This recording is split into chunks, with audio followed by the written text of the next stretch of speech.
Thank you for thank you for coming back. Anybody and everybody who is either watching this live right now or is watching this as an archive later.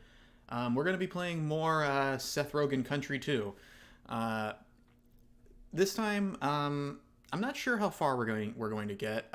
When we last left off, I believe we had just finished Area 3. We had just finished Kremland, and now we're off to Area 4, which is where the game starts to get a lot more difficult. Um, so far, things haven't been too hard for us because I know the game pretty well, and the first three areas are kind of a moderate difficulty compared to the latter parts of the game. But yeah, let's go ahead and uh, we're started right back where we were. Um, I mentioned this before that we're playing this kind of the old school way, at least on the file that we're using. Uh, this this particular file right here, file 2. We're trying to play it as close to how you would play it normally as possible. So no save states, no rewind function. We might end it when we start to collect all the Krem coins and everything. We're not using the Krem coin hack that a lot of people use. When we start to collect the Krem coins and the bonus tokens and everything, the DK coins and stuff, we're probably going to have to use a guide. But we won't be doing that until probably the last part of our adventure here, which will be either probably next week, probably next Friday we'll finish it up, depending on how far we get tonight. We got about 2 hours and 30 minutes left in the stream. So I think we'll get pretty close to the end. I'm hoping, best case scenario, we'll be able to go back and best case scenario, we'll be able to get to right about close to the final battle, the first final battle. So that way next week we can finish it up. We can get both endings. Alright. So, we don't have enough coins to use Funky Kong's flights, because we just restarted the game. We started out with 0 banana coins. So we're going to have to go back and farm for banana coins so we can get out of here. So what's a good level to do that? I would say probably the best level here for that is the first level. We can get some tokens here.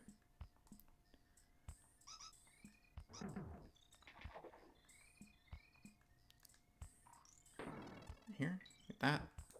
Take care of you. Up. Now let's see, I believe there's one close by here.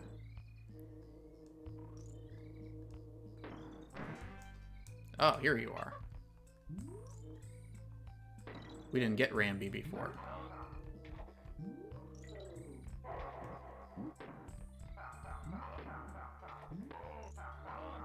Ah.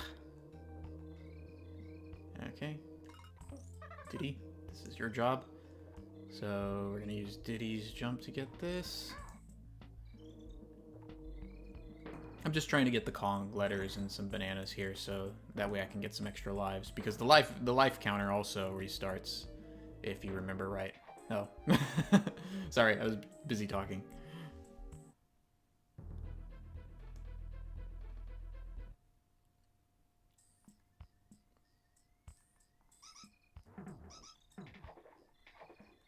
But unfortunately, this is one of the lower points of the game. Having to basically replay levels you've already played just to be able to get to the new area you unlocked. Because what happened was we had to stay here and save. So now we're stuck here, even though we've already beaten this zone, this world. We're stuck here for the time being until we can get the coins we need to pay Funky. So I mean, they do away with that in the third game. They just let you save whenever, wherever, and stuff. And so I think that's. I mean, the third. I don't really understand why they did it this way and having you like pay in-game collectibles in order to save.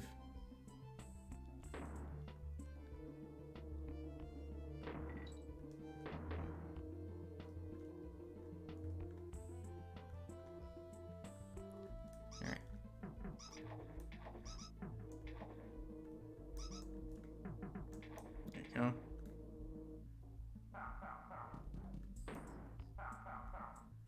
So we got the 1 coin. We just need... There's another one right up here. I don't believe we have to complete the level. We can just press start and select once we have the coins we need.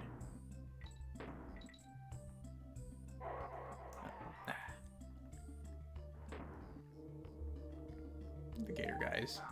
Now, each of those gator dudes, the ones in the barrels, their colors usually symbolize what they will like knock out of you. So, like the green, the green, the yellow alligators, the yellow crocodiles in the barrels, they'll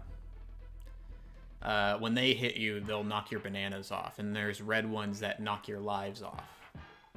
And I think the green ones just knock you around and try to throw you off the platforms.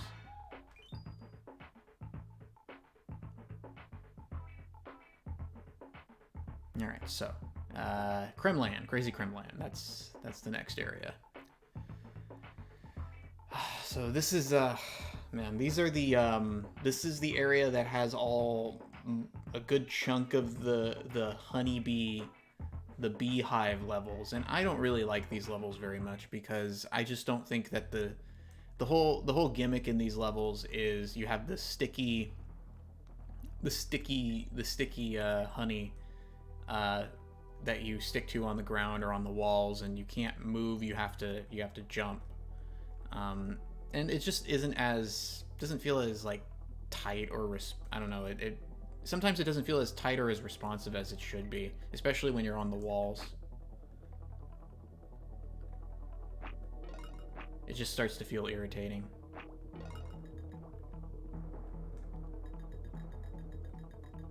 I mean, I guess they aren't like terrible levels. I mean, almost none of the stages in this game are what I would say are like objectively bad.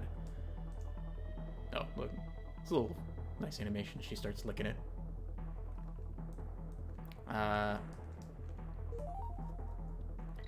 But I mean, there are just some that just don't. You know, it's you have a lot of levels in this one where, yeah, the level design is good, but I don't really want to come back to these. You know, if I can avoid coming back to these as much as possible, then I'd rather have that. You know.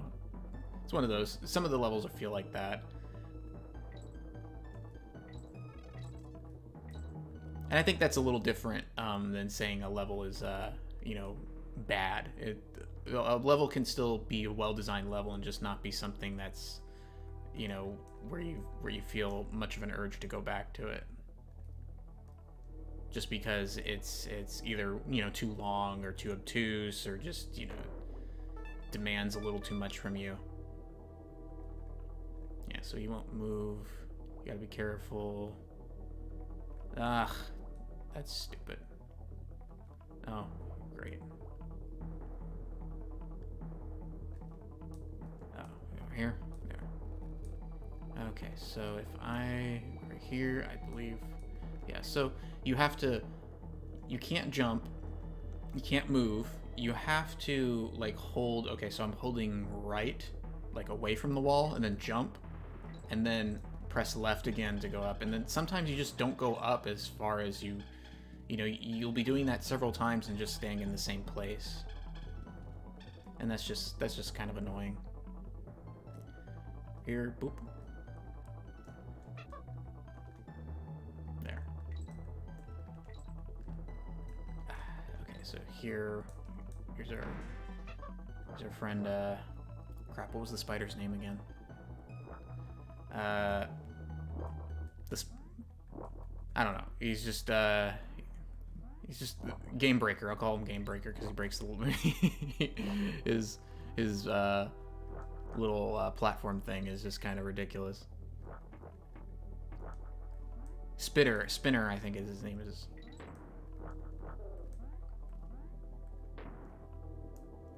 There we go. Okay.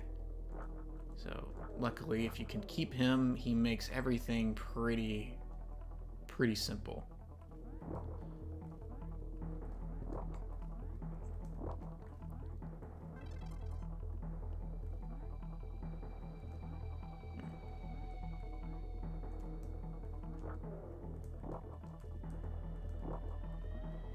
So I guess that's something with, you know, if there's a way to, like, I don't know, what's the word, expedite or just make these levels a little easier. As long as you can, you know, keep something, like keep both Kongs or keep your animal. Nah, and we lost him. No, we got him. Oh, and we lost him again. There.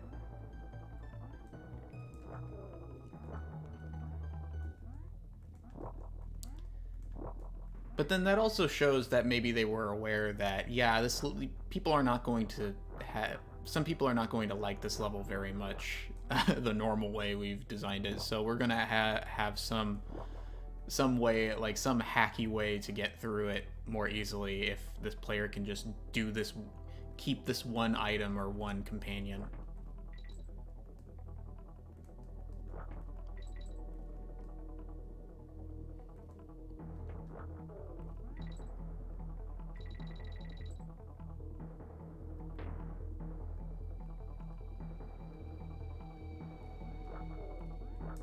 Okay, what do we got here?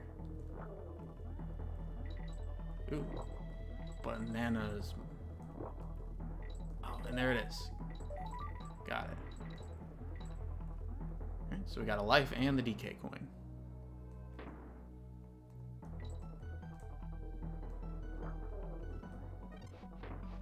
Going up.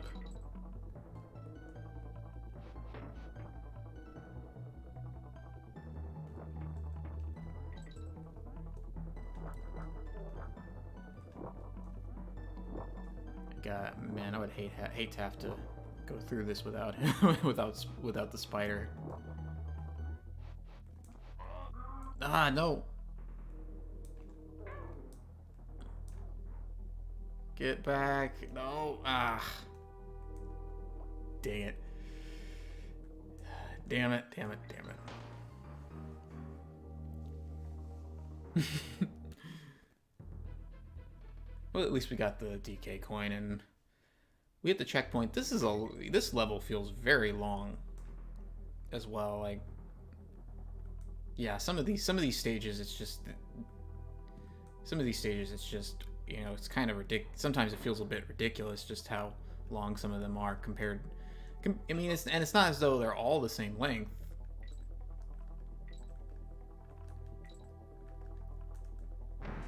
You know, it varies and everything, and sometimes, I don't know, maybe it doesn't always feel like it varies in a consistent way.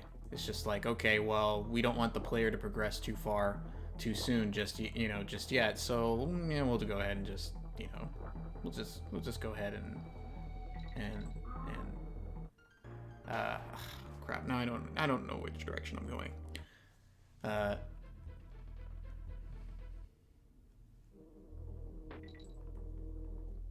Alright, so okay, that, I think it's, yeah, okay, so I'm going over here. Here. Throw them up. Alright. And I believe, okay, so let's go down. Right, it was left.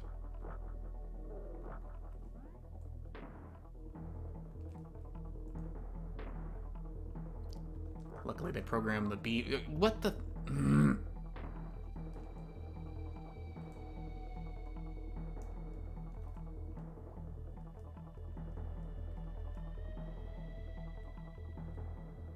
Okay, come on, come on, get on there. There you go. Yeah, luckily they programmed the bee right there when you're... The bees that are in the way when you're going up the barrels, they programmed it so the bee is always away from you. Take out that. Alright.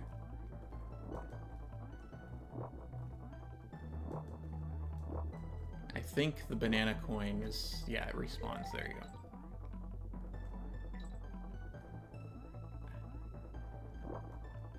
Now, when you're using this, you can actually press diagonal, like you can press up and left or right, up, as you can press up, and then it'll shoot upward.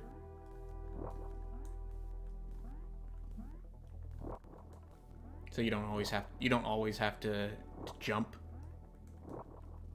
You can just do that and do that there. Oop. Bananas.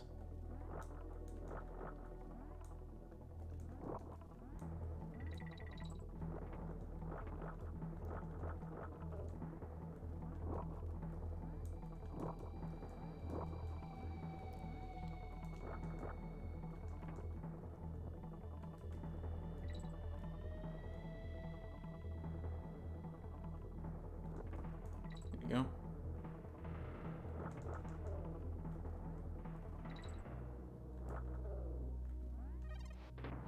I missed the O. It's okay. We're getting enough bananas, so I think our lives are going to be just fine.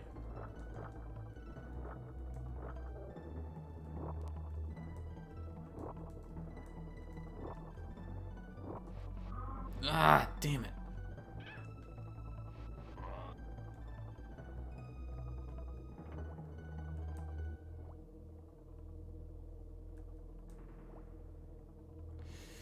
And jump.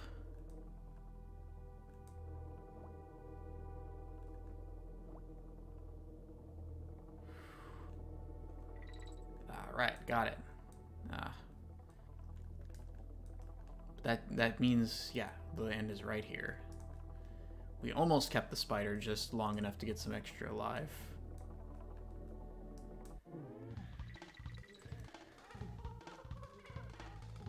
Yeah, jam out, Diddy. You deserve it. Ugh. Getting a little tired. I didn't really sleep too well last night. I was up a bit late working on stuff. Trying to get things ready for today and tomorrow. Because I also, for those who don't know, I also stream in my Discord server. You can find the link in the description. But in the Discord server, you know, we have movie marathons every Saturday, and so I had to get that ready. I've also been working on some videos. I've recorded quite a bit of narration, and I'm very close to getting a lot of stuff done that I've been working on for quite a long time. And I'm just very happy to finally be able to get to that point. And it's just, you know, I just have to kind of, there are times though where I still have to muster a lot of energy. Avoid, not just like emotionally, like avoiding getting discouraged. But more like it's very easy to just not want to work. And so there's always that constant fight against, you know, you're really passionate about something, but you still have those bouts of laziness, and you have to kind of try to push yourself through those.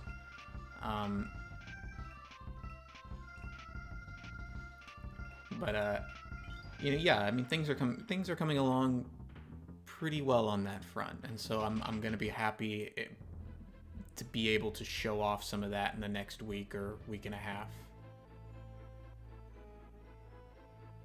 All right, so this is the target terror. This is one of the minecart levels. And I really like the music for this one. The background is not really, it's kind of you know. I'm not a huge fan of some of the color palette in Donkey Kong Country 2. Just because everything's kind of just a bit dark. But I do like this music, and I like the fireworks and everything, the firework effects going off in the background. That's really nice. Alright, so this is the one. Yeah, this one you have to hit these checkpoint barrels to open the doors, but you have to avoid the X barrels because those will close the doors on you. And it's an automatic hit if you hit the door. And you also have to avoid these guys. Ah.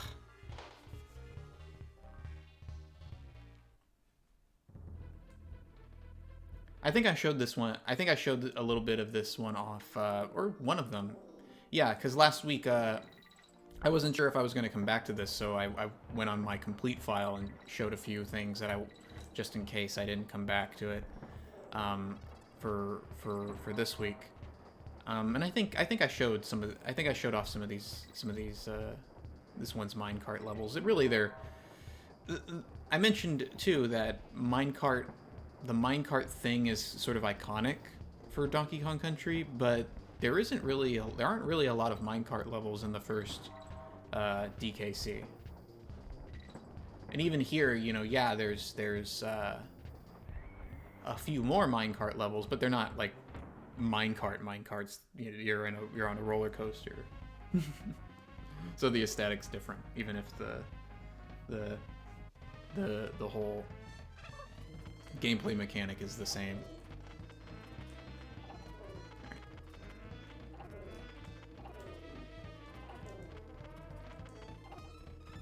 You have to do that there.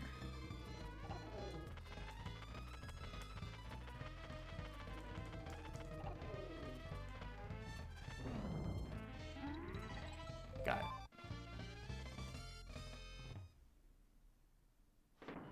I feel like we're getting a lot of the obvious, the most obvious Krem coins. So yeah, if we go so far as to try to 100% this on stream, then I feel like we're going to have to use a guide.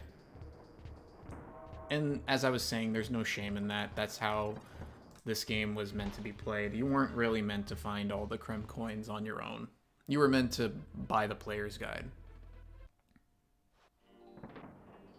That's why everybody, like, even though a lot of people will say, like, oh yeah, DKC 2 is so much better than DKC 1, most people will still do the Krem coin hack at the beginning to make the whole experience easier.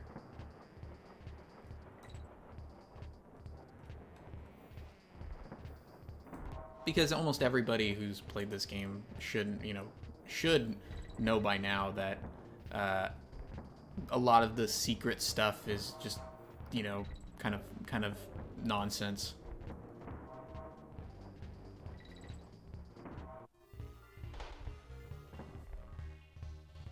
All right. Just got to get the timing down just right. We can do it though. I'm not too worried. I'm just pressing the jump button by itself. I'm not really holding Y, though it is probably preferable to do that. Sometimes I wonder why, like, sometimes with how much the game can sometimes expect you to hold down the Y button, that is the run button, even when you're doing stuff like this. I wonder why that's not just the default movement. Like the default movement speed.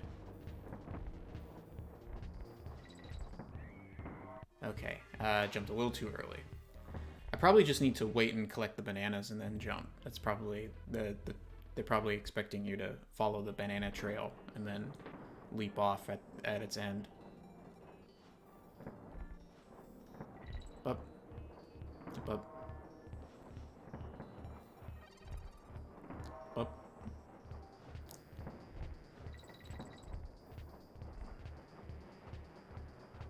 Jump up. Jump up. There. Yeah, so you can kind of see the speed difference when I just press B by itself and when I hold down Y.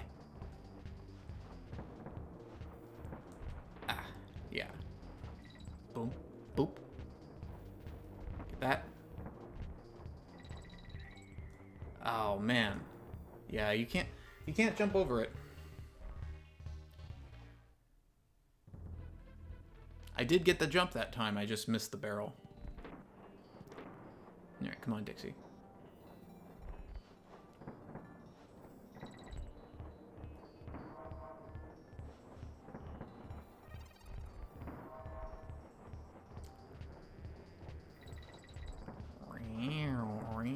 That's a pretty good sound effect too. That's part of the track, I believe. That's part of the music track, but it adds a it adds a kind of it feels like a roller coaster sound effect.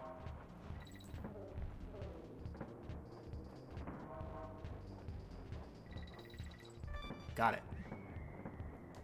Whew. And there we go. Oh, throw it up.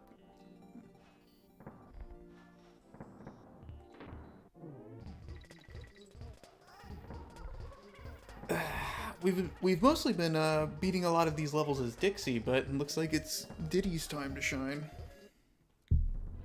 I really do wish I could play this with somebody. Maybe, you know what? Maybe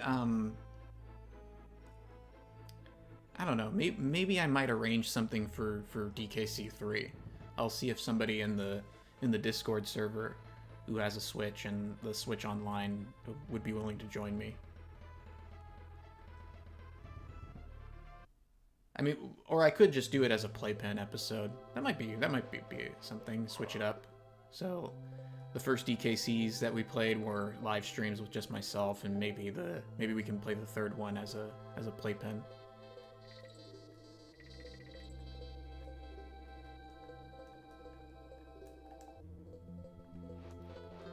I would like to actually play the Donkey Kong Land games. I just need a reliable way to... I need to figure out how I would want to stream them, like which computer I would use, and you know, or what device I would use to play the game and set it up so it's going through. I'd either have to decide to play it on the computer I'm streaming on, or I would have to decide how to like what other device I want to use, and then plug into the main streaming PC. Because I can either play it on the same computer that I'm streaming on, using the Game Boy emulator, or I can use one of my my other devices that I use for that sort of thing, and just run it through a capture card. I'm still kind of nervous about because about streaming while running the game on the same device, on the same computer, just because I'm still kind of uneasy about over stressing, taxing out my CPU. Though right now the CPU usage is pretty low. You know, I have a very budget setup, and I have to understand, you know, it'd be great to just stream everything at 4K, 60 FPS, and everything's running on the same, everything's running on one big master computer, but I can't afford to do that. I have to cut corners, which is why I'm also usually streaming at 720p 60 FPS rather than 1080p.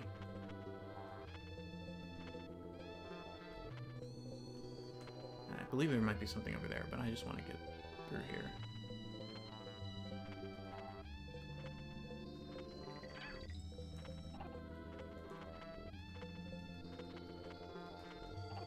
Ugh.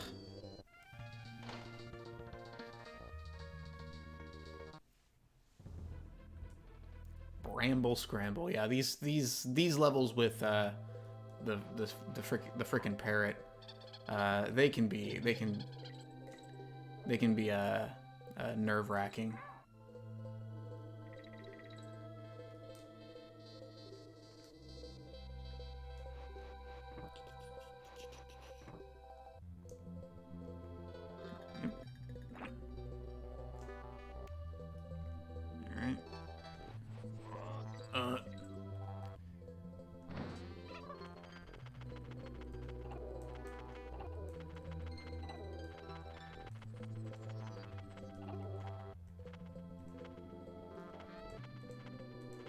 Ah.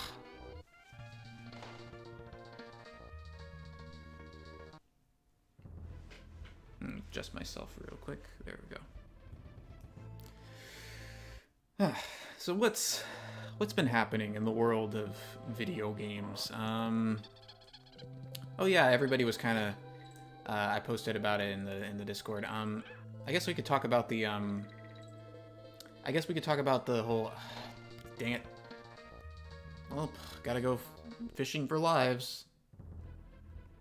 All right, where we go.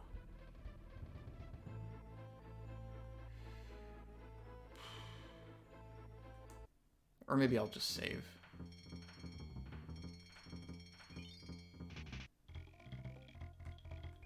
There. That way if we get a game over, it doesn't matter.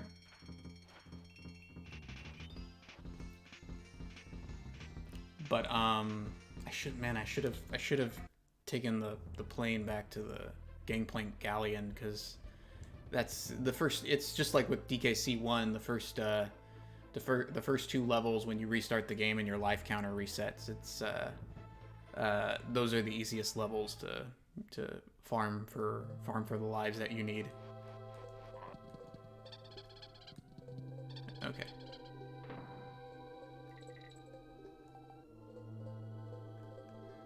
Ugh.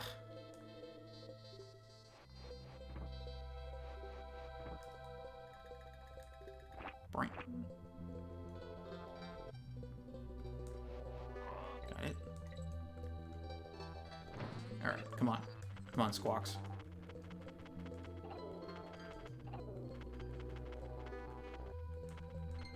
Or is the two parrots are named different. There's two parrots.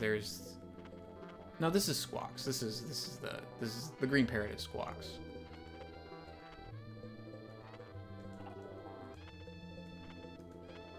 Ugh.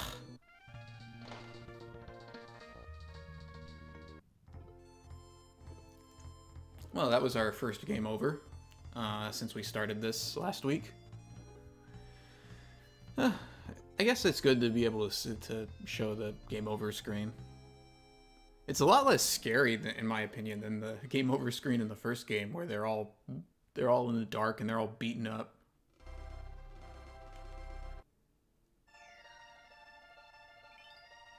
But as I was saying earlier, I was about to mention it.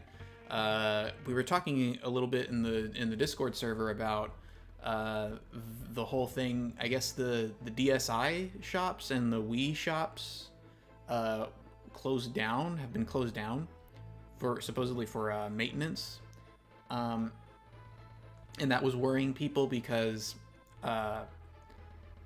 the thing is, you can't buy anything on the Wii shops or on the DSi shops anymore, but you do need to access the shop if you want to re-download certain things that you might have uninstalled that you did purchase. And so people were worried that Nintendo was pulling this thing where they were secretly shutting down these shops so people couldn't re-download anything. And to be honest, with the way Nintendo behaves regarding these sorts of things, it wouldn't surprise me. Even though they're saying that it's just for maintenance. Nintendo is at this point now where they're very much trying to be. We were talking about it a bit last stream. They're trying to be very Disney in how they approach these sorts of things. Here's the thing: Nintendo's philosophy when it comes to their games and the preservation of their games is that they feel that not just like the fun value, but also the financial value of their stuff increases as long as they can control when and where anybody plays it. So that's why, unlike say Sega or other companies who have legacy titles, like even Konami of all companies is much better than Nintendo on this. You know, they'll release everything, and they'll release you know, they Konami is usually re-releasing their old games on new platforms fairly consistently, you know, through various collections and compilations. Nintendo's sort of philosophy is that the value of these titles increases. Basically, it's a Disney Vault approach where, okay, we're going to lock this game up in the vault for a certain amount of time and then bring it back and be like, hey, remember this? We're bringing it back. And that'll increase sales because people will be like, oh, well, it's like a limited thing now. If I want to play Super Mario 64, I have to buy it now, or it's going to go in the Nintendo Vault for 10 years, and it'll be 10 years before I can play it again in an official capacity. That seems to be the approach they're going for now. And it's not necessarily a new approach. They've always kind of had that sense of like, well, we want to control when and where people enjoy this. And so that's why they're very zealous when it comes to emulation and piracy. It's not just because, oh, well, these are our IPs. It's also because their attitude is that somehow if you or I can share these games freely and play them at any time without Nintendo's permission, then, you know, that's going to lower the value of the game from both a financial point of view and a fun point of view. Like, the game is more fun. Like, I'm pretty sure I've even heard Shigeru Miyamoto say something along these lines. Like, the games are more fun, you know, when they're kind of limited. You know, when if you can just let people play Super Mario 64 anytime, they'll get tired of Super Mario 64 and demand something new, right? Because they've played it so much. But if you can keep it on ice for a certain amount of time and then release it again as like a limited thing, then it creates this, from the point of view of the Nintendo people, I think their mindset is like, oh, well, then Super Mario 64 will still remain fun 10 years from now because nobody's played it in 10 years. Whereas if we let people play it freely, whenever and however, in those 10 years, they might get tired of it and you know, be less likely to spend money for it, you know, to spend money for it again. I think that's how they approach it. I'm not sure if I worded it correctly. You know, I'm trying to focus on this right now, but basically it is the Disney Vault approach, the idea of locking it away and then keeping it you know, in the freezer for a certain period of time before letting it out again, so that way people will be like, oh yeah, I remember that. And the idea is that if people can freely play these particular games, you know, in any way they want, anytime they want, there isn't going to be a nostalgia factor that you can exploit as much because everybody's, you know, because people are playing them all the time. So I think that's how they approach it.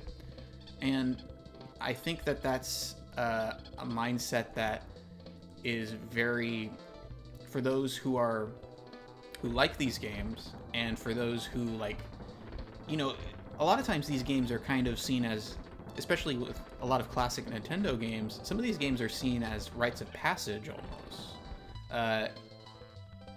And it's hard to maintain that culture. I think the culture of Nintendo fans around their favorite Nintendo games, there's a clash between that culture and how Nintendo approaches, you know, how Nintendo wants the consumers to approach their products. And I think Nintendo is very much unwilling to budge compared to a lot of other companies. Much less willing to budge in understanding, oh, how we want people to enjoy our games is not necessarily how they actually enjoy them. So, you know, most companies might be like, okay, well, let's compromise. Let's you know, let's find the middle ground here. Nintendo, a lot of times, is unwilling to budge. And so that's why you have these why the of all the even among Japanese companies who are very draconian when it comes to copyright, Nintendo is one of the is one of the most aggressive, even compared to Konami and Sega, who share in that Japanese corporate yakuza kind of sensibility. And that's another thing is when it comes to Japanese companies, I think people are often very confused by how Nintendo and other Japanese companies might behave on these particular points. When it comes to copyright and everything, and it really goes back to the culture of the yakuza. I don't think in Japan. Now, I'm not an expert on Japanese history, but much like other parts of the world, Japan was once a very feudal society, had, aristocracies, peasantry, and stuff like that. And when it became more of a modernized, like, democratic capitalist country, a lot of its culture of capitalism was really rooted in, the culture of the yakuza, like the yakuza gambling dens and the merchant guilds and and stuff, places like that, like organizations like that had links to often had links to the yakuza.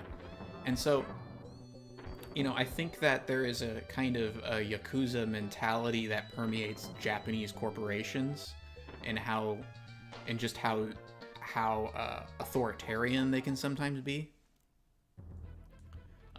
Authoritarian, I'm just using that word because for lack of a better term. But that's what I think it's kind of like is that strong desire for control.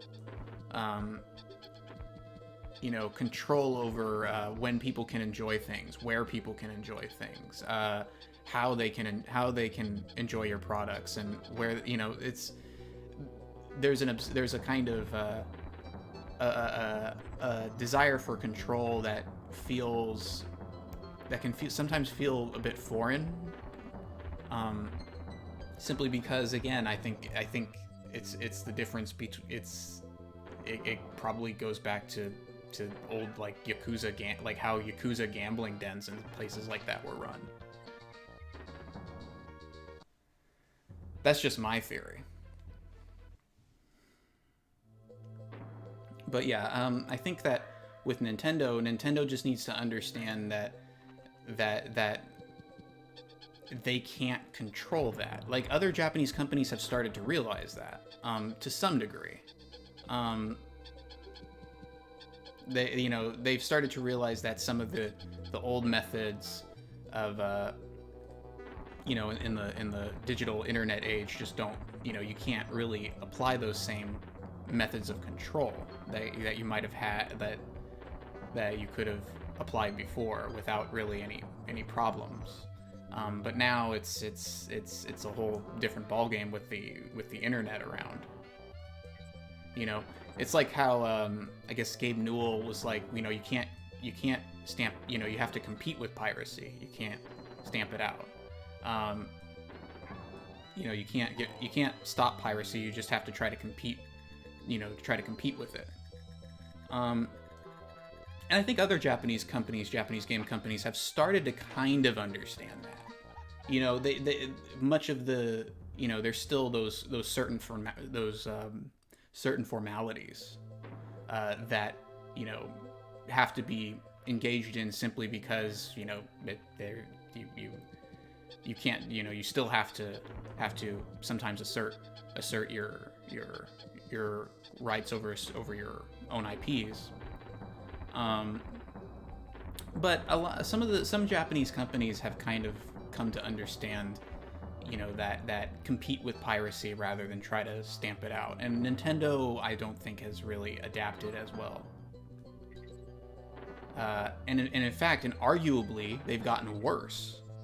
Because before, they were trying to do that. They were with the Virtual Console. They were trying to compete with piracy by offering basically, sometimes from what I hear, the same exact ROMs. and trying to basically like, okay, if people want to download and play our classic games, they can download them for a very small fee on this modern system, you know, without having to go through the trouble of hacking it or anything and stuff. We just have the emulator play it, and they can have the whole collection, and they can also, you know, pay us a little money and not have to, you know, break any laws. And, you know, for the most part, I thought the virtual console thing was a fairly successful thing. I mean, yeah, people, you know, there were a lot of people, myself included,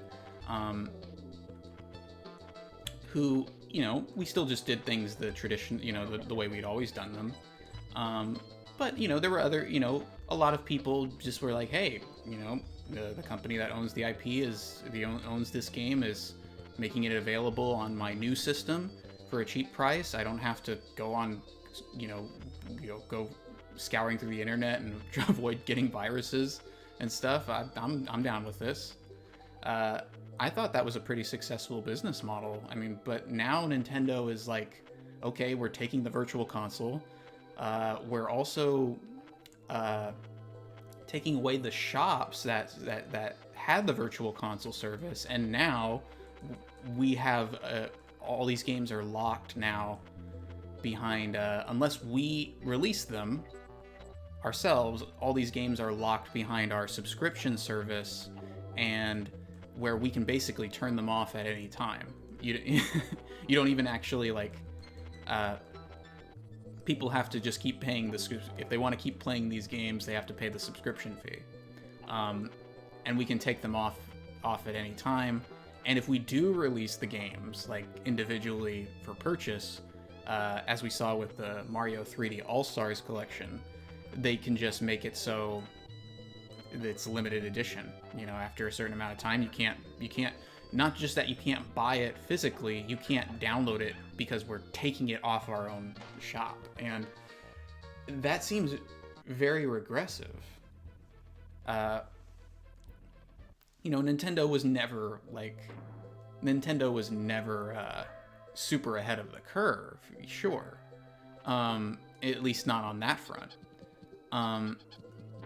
But they had made some quote-unquote progressive headway, you know, some progressive developments that had, at least, you know, for some people been like, yeah, you know, Nintendo has its problems, but, you know, at least they do this. And now at least they have the virtual console,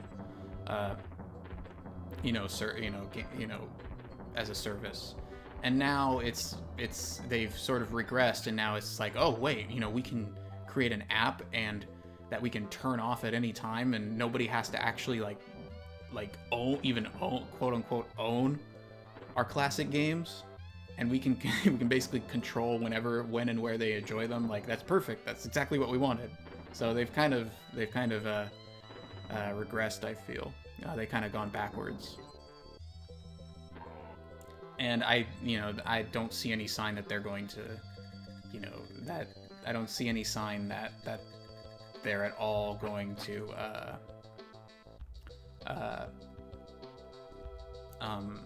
go back to the previous model. I think that they're committed to this new model for the time being, and it's going to be a new model of distribution that we're going to be dealing with for quite a long time. So if you were somebody who, in my opinion, if you were somebody who avoided piracy, or avoided downloading ROMs, or avoided downloading quote-unquote legally acquired digital backups, because you felt a need to support, you felt that, it was more ethical to support the actual copyright holders by buying the digital games in the games on the digital marketplace. I mean, I don't know. I don't feel like if you choose to go back to just pirating it all, just legally acquiring it all, I don't see how you're morally in the wrong. Nintendo doesn't want to sell, Nintendo doesn't want to give you any options anymore. So I don't know. I mean, I'm not sure. I mean, there's still an option there still is an option, but it's one of those things where I feel like the current model. I guess I feel like the current model that they're doing is worth protesting against in some form, and how you choose to protest against that model. And I think that there's plenty. How you choose to protest against that model, I think there's plenty of options for you in that regard, where you can feel perfectly at ease morally, or relative ease morally,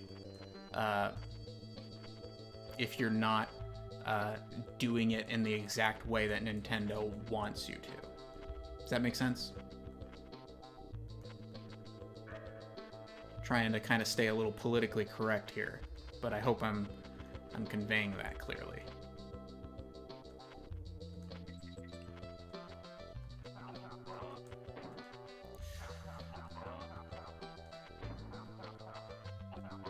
Okay. Finally.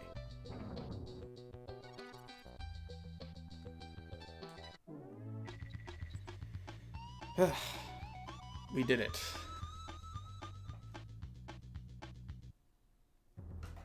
Sorry, something came up on my computer here. I have two computers right in front of me for my setup here. Oh man, my throat's all dry now. I was talking way too much.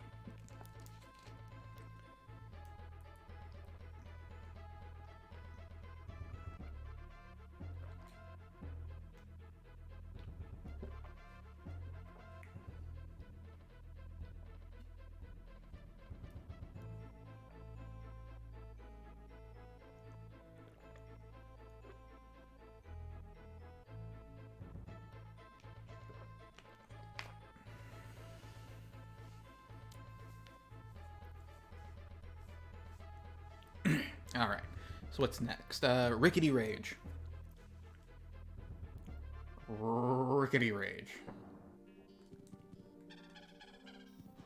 All right. Come on, Diddy. Go over here. So I think there's something up here. Yes, there is.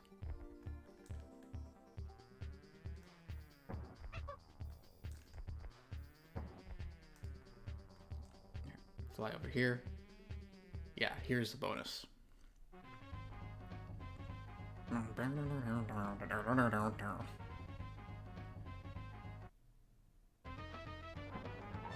so destroy him.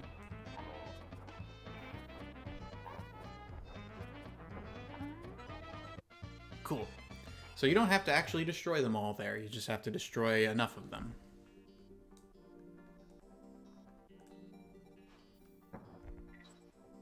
Oh, this is the race. You have to try to stay ahead of these guys.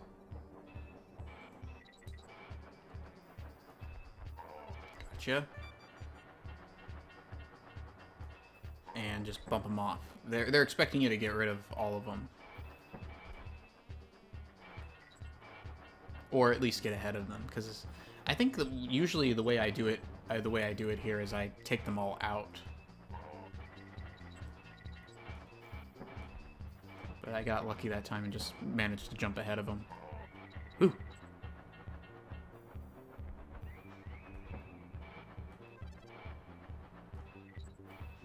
Alright.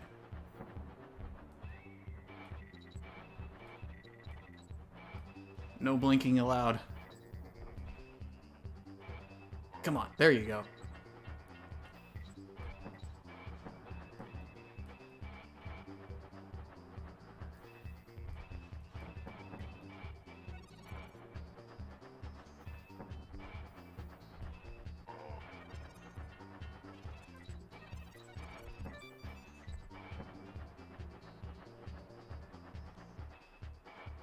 Ah, I didn't make it.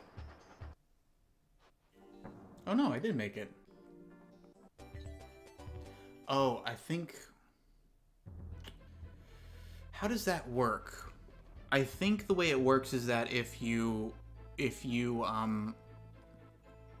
I think the way it works is that if you get first place, then you get a bonus coin or something. I think that's how that the Rickety race is supposed to work.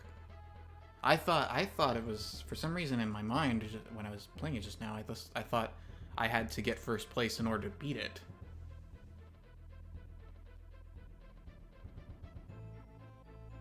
So we'll have to go back there and try to get first place later. Monkey Museum. Cranky Kong Country. I am surprised. I hope you bought Cranky Kong Country last year. I was the one who made it so successful. Not that lumbering donkey. I wonder if anyone has tried to actually make Cranky Kong Country, the like as an actual fan game of some kind. I would love to see somebody try to pull that off, because you have a framework now for how Cranky plays. Because he was in Tropical Freeze. He was in DKC Tropical Freeze, and he's a total badass in Tropical Freeze. You know, and so, I mean, you could, if you just take notes on how he plays in that game, then you'd probably be able to figure out how to do something in like Godot or Click and Play or Click Team, or in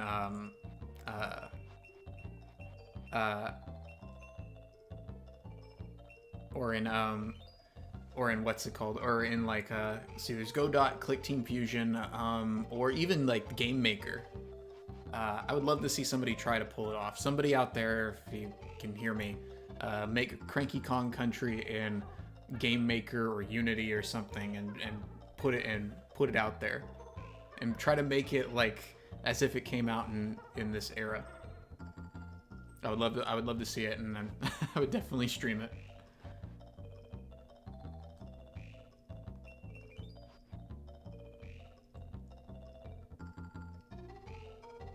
All right, bye, Cranky.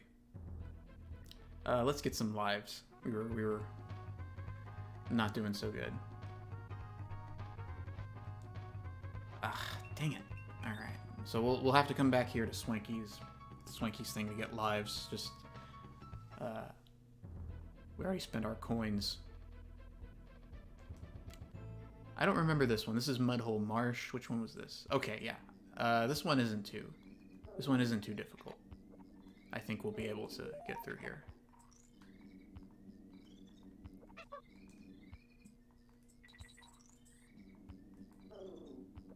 I forgot how many lives we have.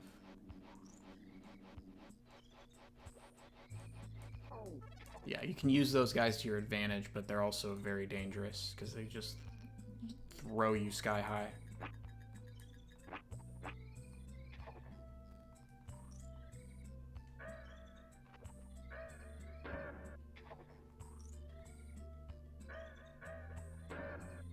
Okay.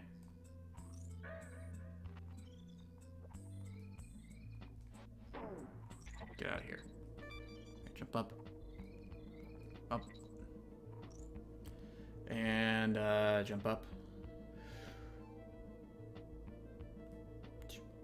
Boop. Boop. Boop. Ha. Good.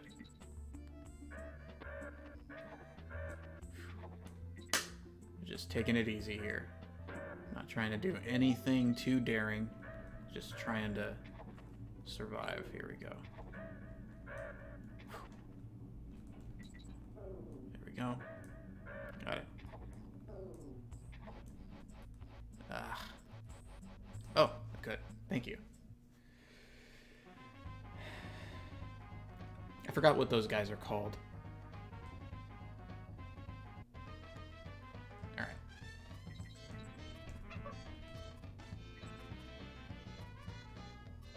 There we go.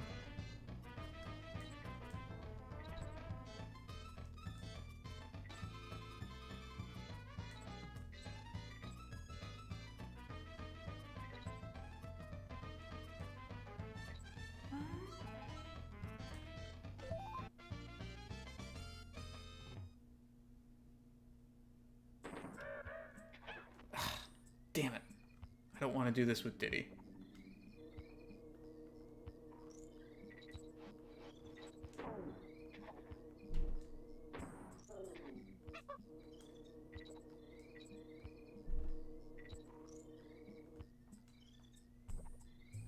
Okay.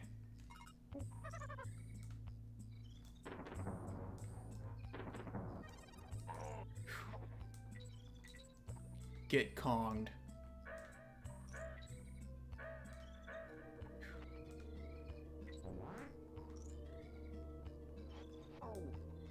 Oh, okay. There you go. No, no, no.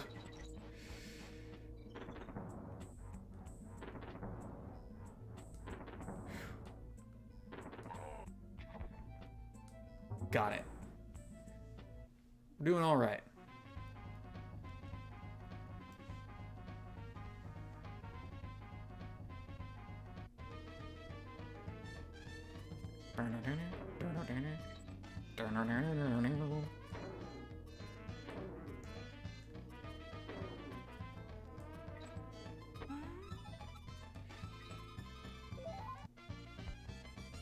Doing pretty good on this Krem coinage. Alright. Get out of here. Ah.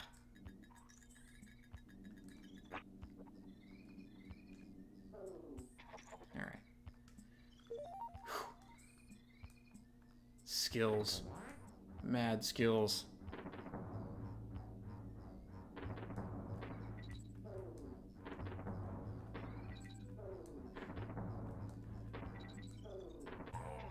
Nice. Oh, duh. That was that sucked. All right, let's go.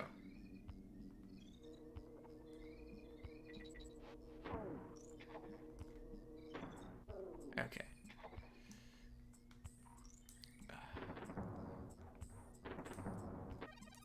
Gotcha.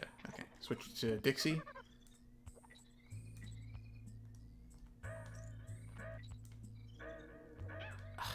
Crap.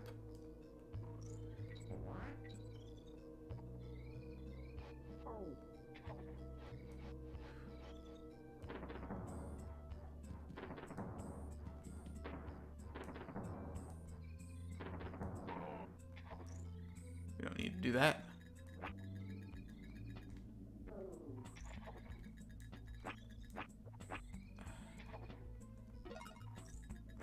There we go.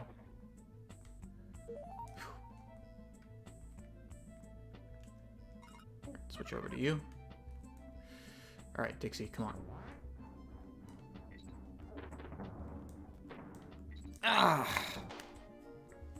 No.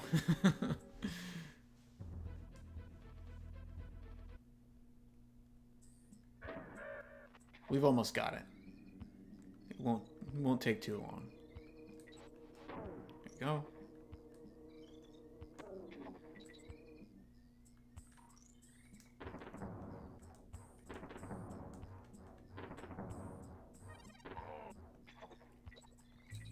But anyway, I guess, oh, damn it.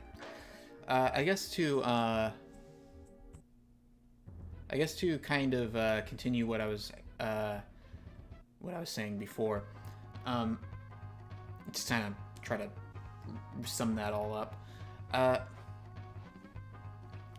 I think that the way it is with Nintendo is Nintendo just feels like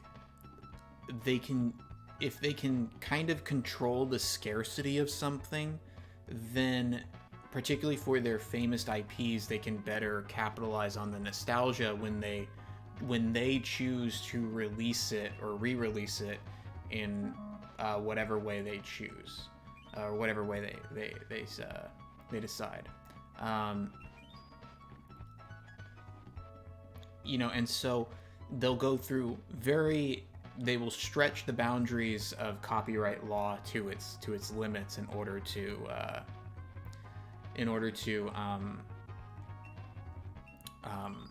in order to maintain that business model. But that business model is itself very, very unsustainable in the, you know, in the digital age. And I don't feel like there was a time when it seemed like there was a time when it seemed like Nintendo was looking at things a bit more practically. Maybe not as practically as other companies, but at least, you know, more reasonably. But now that they discovered how like Game Pass style subscription services work, now it's like oh, okay, you know, it's like their eyes widen up and they see all the yen they see all the yen signs flashing before them, and they don't you know, but even other companies that are using the same ideas don't go as far as them, because they have enough sense to know that, you know, hey, it's not practical, nor is it very PR friendly to act in this particular way. And even other Japanese companies are adapting or taking notice. It's like with like I've mentioned before how I thought that perhaps it would be a good thing for Nintendo to consider releasing some of their games on PC. Not like, maybe not their new like hot like Switch exclusives, but I mean, some of their older games would make a pretty penny on, you know, if you put Mario 64 on Steam, it would make a lot of money. I mean, there's no doubt about that. Like it's hard to argue that Nintendo would lose anything. And I mean, Nintendo would make probably way more money than Sega does when they doing the same thing. Sega constantly re-releases their classic titles on all platforms, and yeah, granted, they're a third-party developer, but even Microsoft, you know, is now going so far as to both Microsoft and Sony, as a matter of fact, are going so far as to release their new first-party games on other platforms, or their newer first-party games.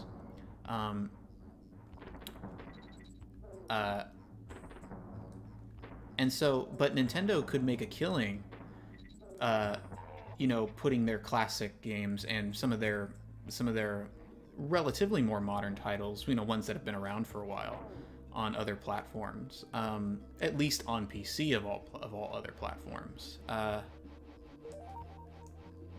But you know, and that doesn't have to contradict their Switch Online subscription model any more than putting the Halo Master Chief Collection on Steam at all. At all, like, no, like Microsoft puts the Halo Master Chief Collection on Steam, yeah, and then they keep it on their Game Pass service as well for their own platforms. You know, it's not an either or. It's not like an either or sort of thing. All right. It's not a situation where you have to choose between one or the other. You can, as other people have done, you know, take a two-pillar approach. But Nintendo is taking like the same technology, the same business models that other people are using, and taking them to a degree that those companies would never do. And to be honest, those companies would probably not get away with as easily. I mean, look what happened to when Sony wanted to take down the the PlayStation stores, you know, wanted to take down the digital stores for the PS3 and the Vita, they received a massive pushback, and to the point where they completely reconsidered. By the way, I'm just here to collect some lives, so bear with me for just a minute. But Nintendo will always kind of get away with it. Nintendo knows that if they just, even if they get massive backlash, if they just endure it, everybody will forget. You know, everybody will complain for a week on Twitter and what have you, but, you know, eventually after a couple weeks or a month or so, they'll release a new Pokemon trailer or a trailer for a new Pokemon game or information about like Splatoon 3 or something, and that'll make everything right as rain. And that's just how things are when it comes to Nintendo and their relationship with their most loyal customers. Yeah, and so but my whole thing is that, you know, I take the position, and it's not a position that's, you know, it's a position that I've heard other people express, that if Nintendo is going to basically take away the virtual console and not allow you to digitally purchase games individually on modern platforms, if they are going to lock these classic games behind subscription services like this one, like Nintendo Switch Online, and if they're only going to release their classic games, separately from this service in limited edition packages, where there is complete perfect price parity between the physical version and the digital version, and when the physical version, when they stop producing the physical version, decide to arbitrarily delete the digital version from their eShop, I think it's hard for them, even if they might be in a legal right to come at somebody for distributing a digital backup of their stuff in an unauthorized way, they have nobody to blame but themselves if that phenomenon increases rather than decreases in response to their business model. And I think most other companies, including, you know, other Japanese companies like Sega and Konami, are already well aware of this and have adapted quite well. Nintendo is trying to take the same technology and the same service model and create a walled fortress for itself, where others are kind of opening the gates to one another, if that makes sense. So, I don't know. I mean, you know, it is what it is. I mean, I still enjoy Nintendo games, but I also have grown very cynical with the company.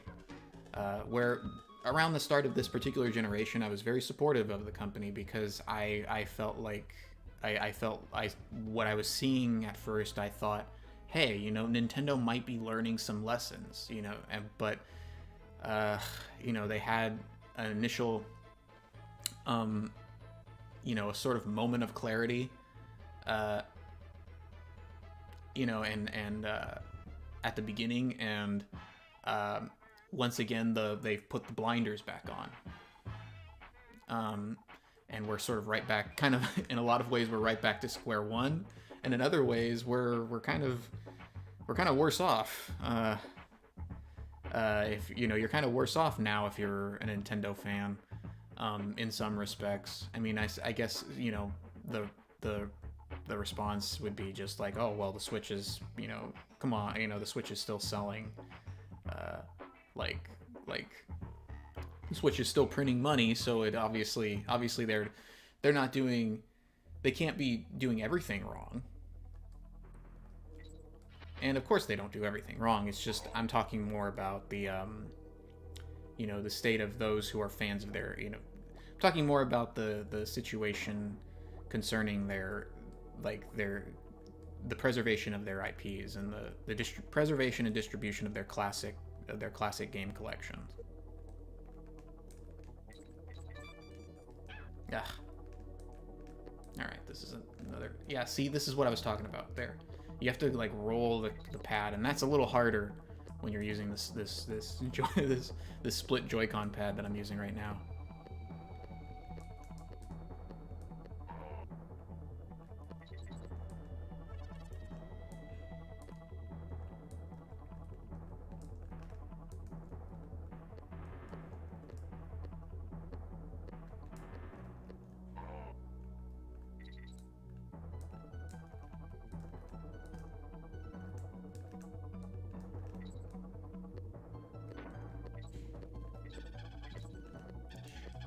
Got it. I think I'm...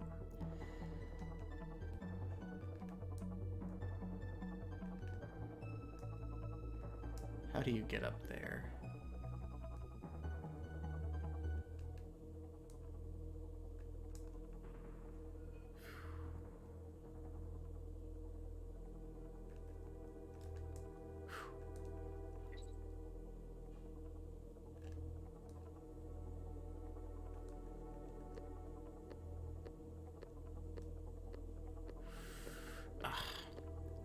Got it. No. Yeah, see, you have to, like... It'd be a little easier if I was using an actual Super Nintendo control pad, because you can kind of roll that control pad a little better.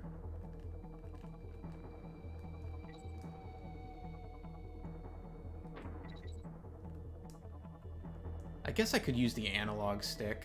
Let me try that. That might make things a little more simple there. Yeah, a little better. Die.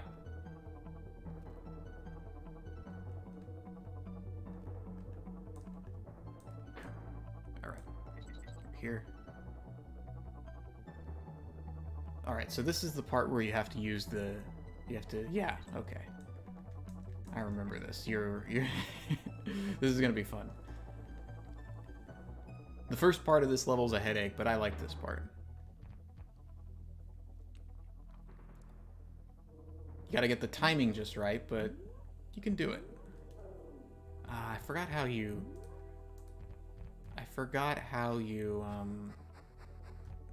Yeah, I think it's like that.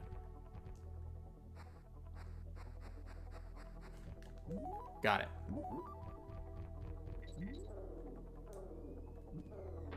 Okay, cool. Oh, okay. Okay, that doesn't make any sense. How the heck is Rambi able to, like, take out, like, almost everything but wooden barrels with his horn?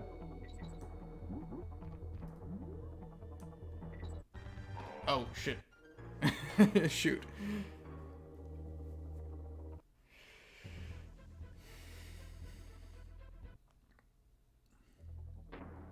Alright, come on.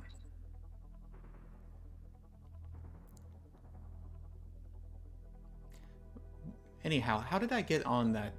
Well, no, I know how I got on it. I'm not gonna pretend I don't. I don't remember. The reason I got on that whole kick about Nintendo and Virtual Console was because I wanted to. I would like to one day be able to stream in a reliable way the Donkey Kong Land games for Game Boy, because those are actually, I think, a little underrated when it comes to the Donkey Kong, the rare era Donkey Kong games. They're actually very, like, yeah, I would say that they run into problems because they're trying to pack a lot onto a Game Boy cartridge, but a lot of the original stuff and the redone versions of levels from the Donkey Kong Country games is, you know, it's a surprisingly functional. Those are surprisingly functional games, and they certainly have their fair bit of challenge. Whether that's always design or just the limitations of the Game Boy hardware. Like Donkey Kong Land 1 has a lot of good original levels, but it also has a few levels like that cloud level later on that are just insane. But I would love to play at least Donkey Kong Land 1 on stream someday. I was actually planning to play an N64 game tonight, but I just could. It was late, and I didn't want to deal with getting it all ready. All right, so this boss is dumb. You have to hit his stinger with the. You have to try to perfectly aim Squawks' eggs at his stinger.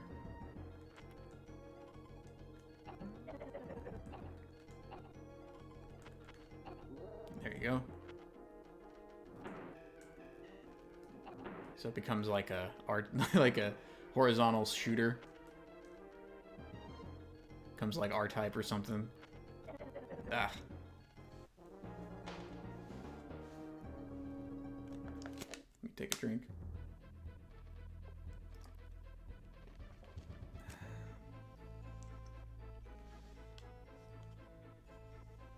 King Zing.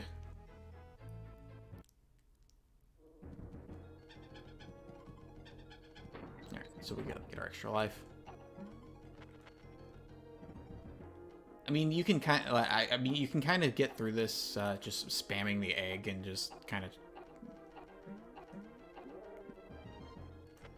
at least for the first half of it. He takes like, I believe 5 hits, maybe 5 or 6 hits.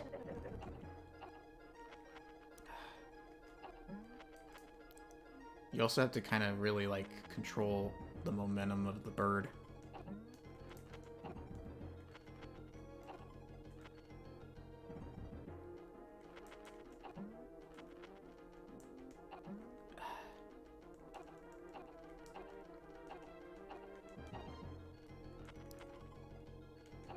It doesn't help that the camera doesn't give you a full view and just kind of like takes a minute to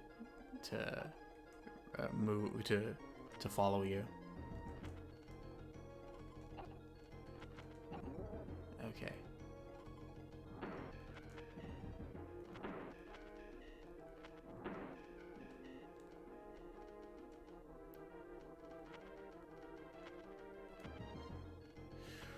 Okay. Come on. Ah.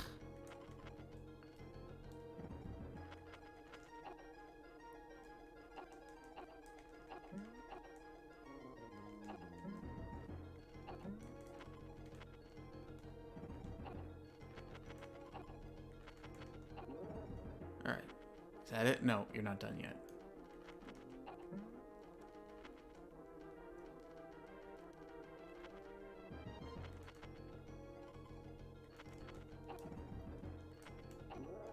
Did I get him? No. Crap. Ugh.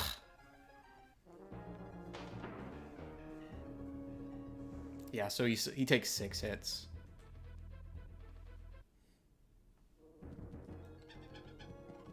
Alright, let's do it. You can get that first shot pretty easily.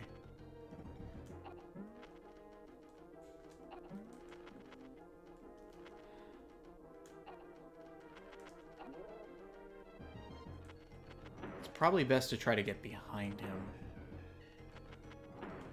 Ugh!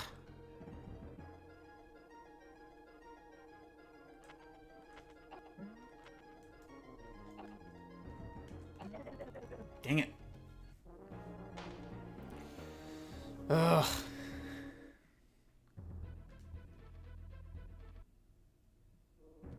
Work with me, bird boy.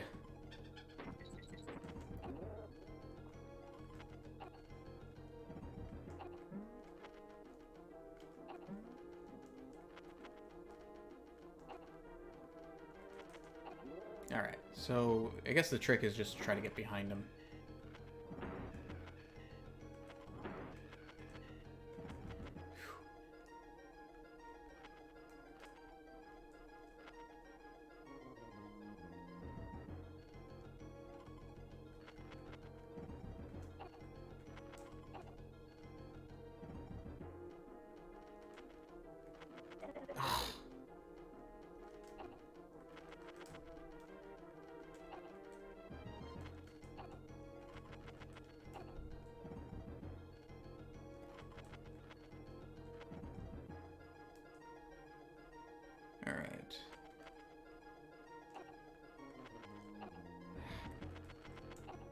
Got him.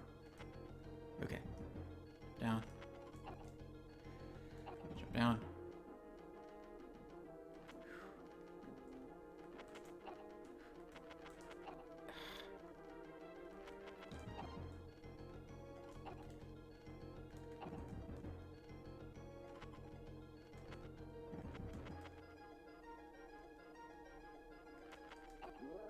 Okay.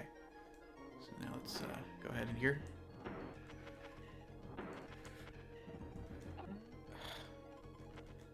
Got him. What? So I guess he takes 8.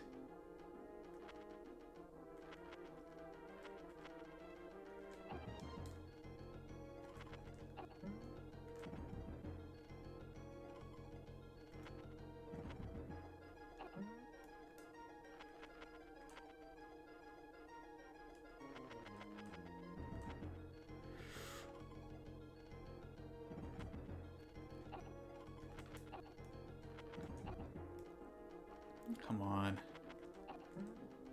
Come on, you yellow bastard.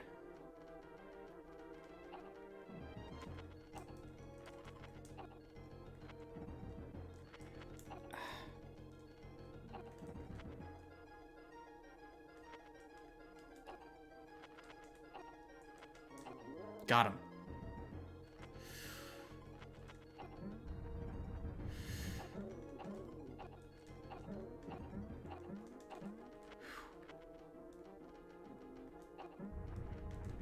Ridiculous.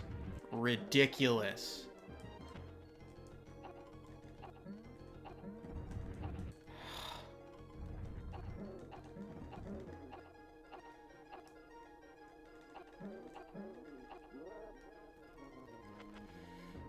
Oh my God. This is stupid.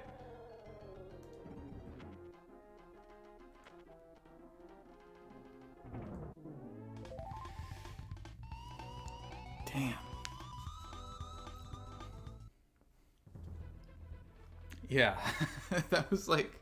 Okay, so he takes 8 hits as a big B, then you gotta get him 2 more times as a small B.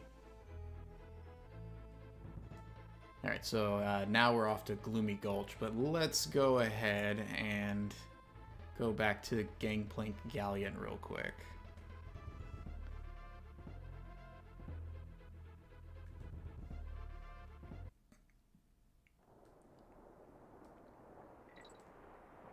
Oh yeah, I forgot there's an extra balloon here.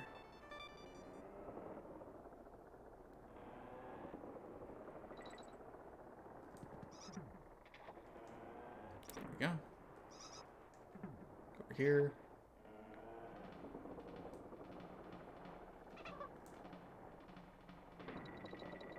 Those bananas. Got a coin. Take care of you.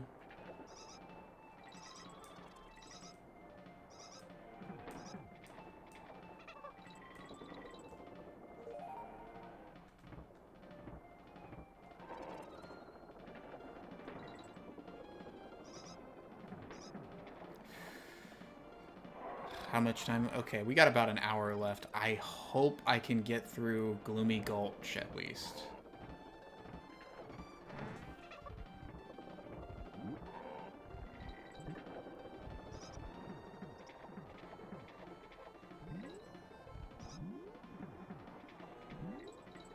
Go over here.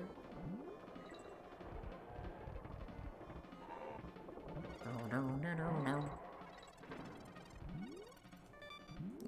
Get over here. Got it. Perfect.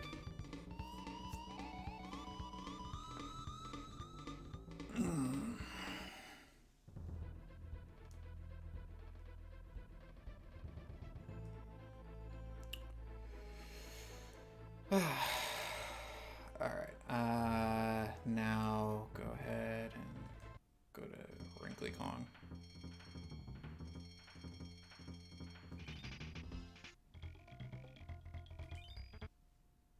Alright, so 2 hours and 30 minutes in, and we're about 40% done. That's pretty decent.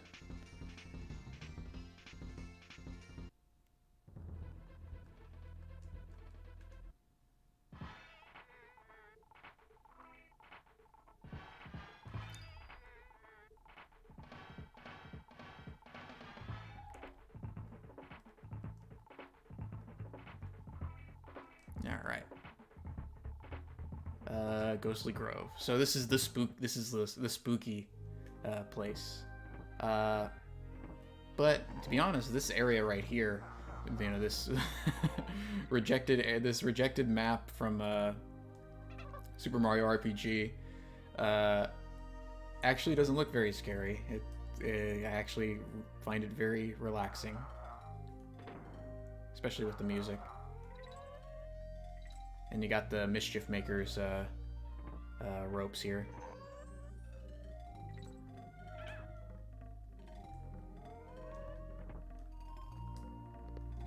So the ropes disappear. They're ghost ropes.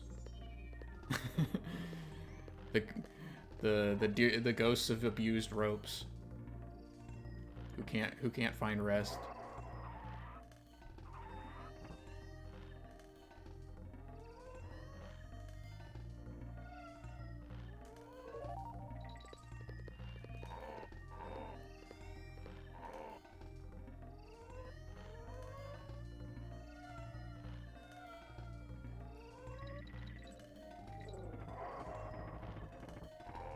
You.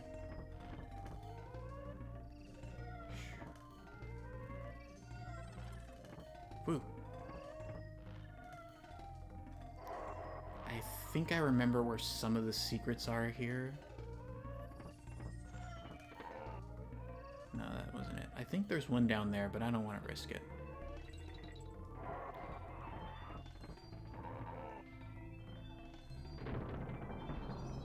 It's a good old traditional Donkey Kong secret there.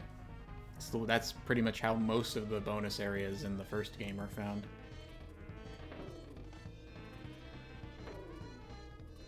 This isn't really find the star thing. You just keep throwing this thing at the bee until it breaks, or find the coin.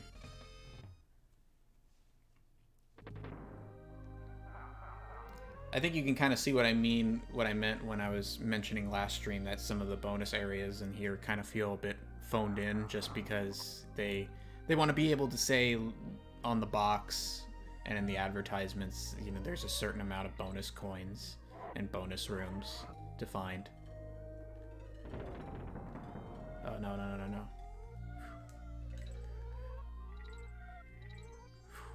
Got that timing just right. So use a TNT barrel.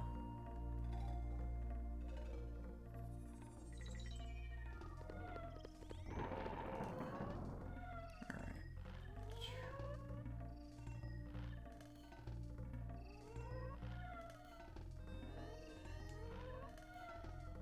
I think I did this wrong.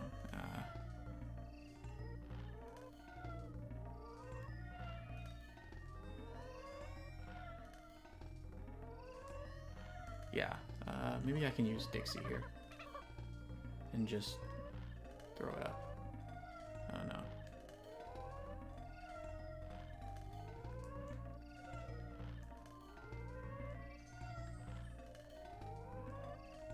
Okay, just gotta keep, maybe I gotta get the timing right.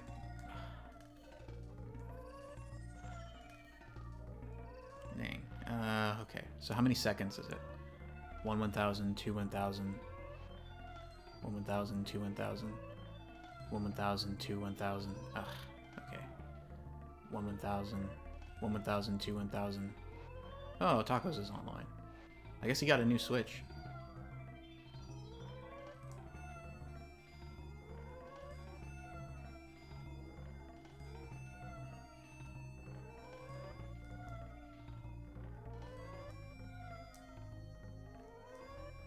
Dang it. Come on. Ugh.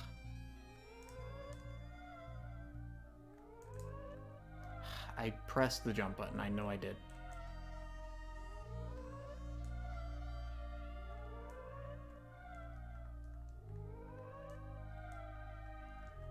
Yeah, come on.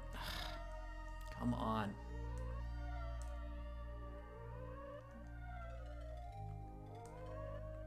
Ugh.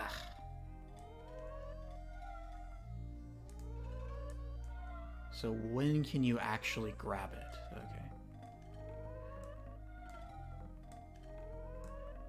Ah. So you need enough time to actually, like... Okay, maybe I just need to build up some speed.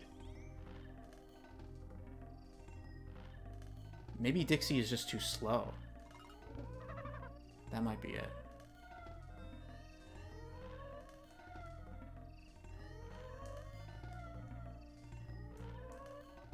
Got it. Yeah. Just had to switch to Diddy. His speed is just like a fraction faster.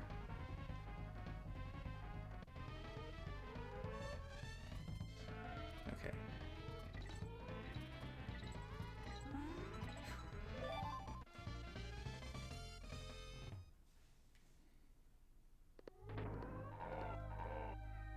Ah, I wish I hadn't killed them.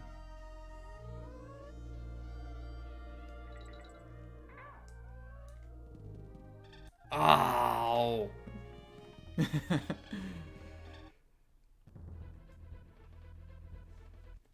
I thought she would spin.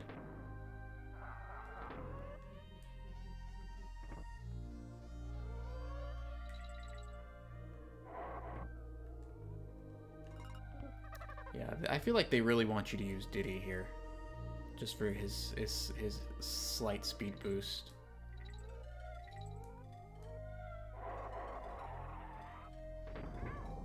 Oh, so that's what was in it.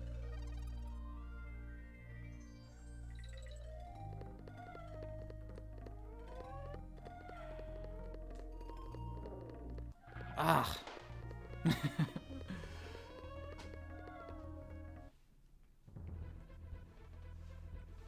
Well, at least we got all the bonuses. We got an exclamation point there. No!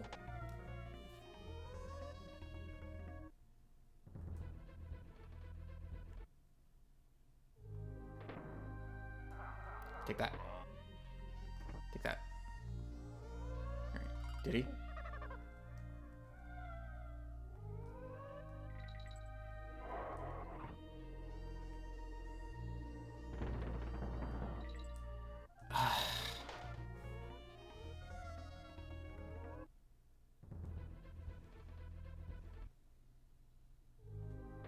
Alright. Take that.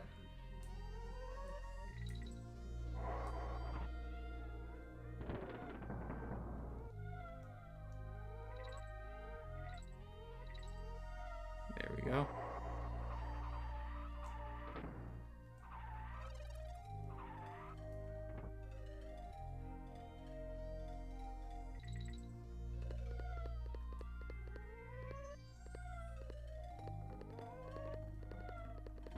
Ugh.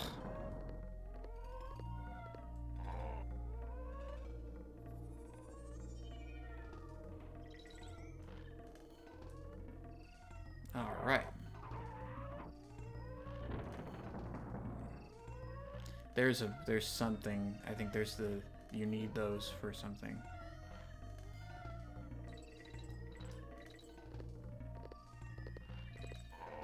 Because I think there is a DK coin here, but there might be a secret way to get it.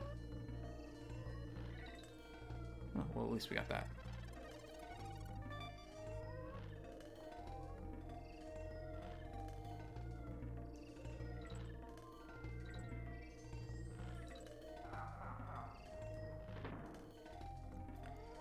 Those do look like something from Mischief Makers, but this was before Mischief Makers, so I wonder if that was just like that kind of ghost face was just very easy to do in early 3D. So a lot of people just did it. Like, just did it like that.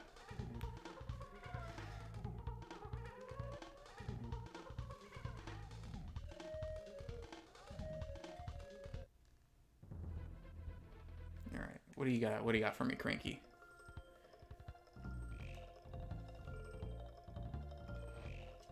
I don't need your help there. Why don't you tell me about Haunted Hall? Where you find one, there may be two. Alright.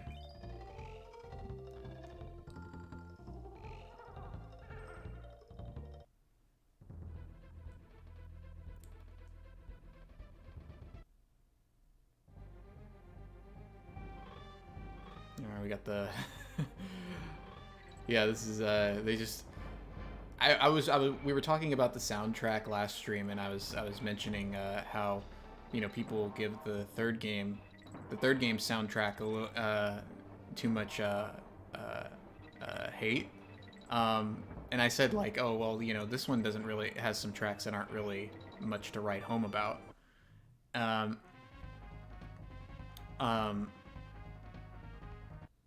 And I think the track for Haunted Halls is kind of one of them, because it's it's just a redone version of Night on Bald Mountain, which is a fine song, but you know, it's like it's a pretty low effort track from Weiss. This isn't something you put on your Donkey Kong Country and Chill compilations.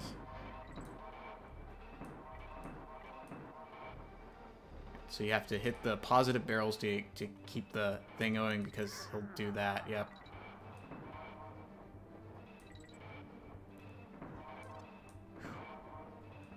All right. Checkpoint. Come on, Diddy. Okay, just avoid those barrels because they'll reduce your time.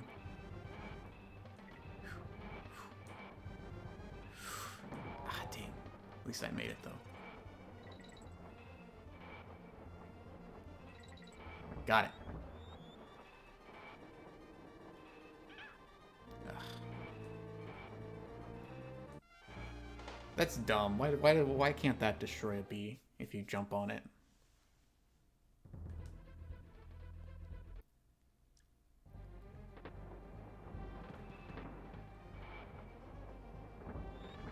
This is a big library if you look at the scale. Like when you look at like the scale of Dixie and Diddy compared to it.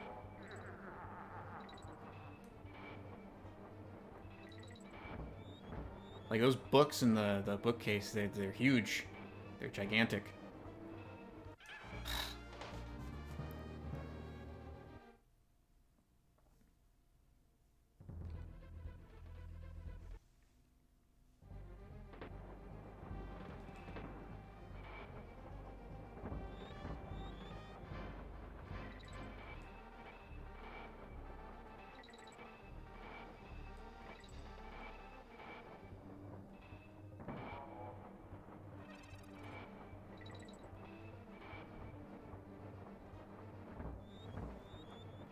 Go.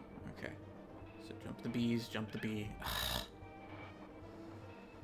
Alright. Finally.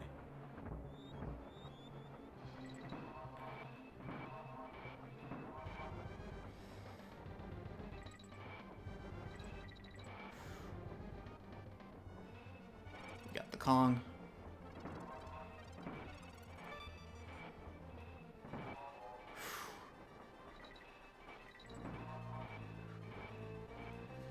Yes! I didn't think we were gonna make it.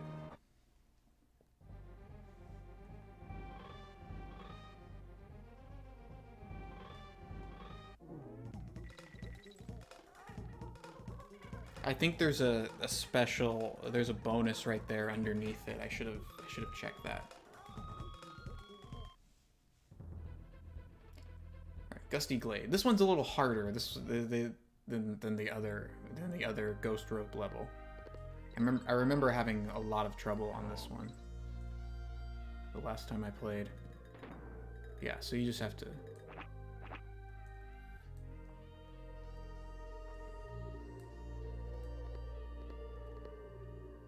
Yeah, okay. I think using Dixie here might help because of her slower speed. So jump on you. Jump on you. Ugh.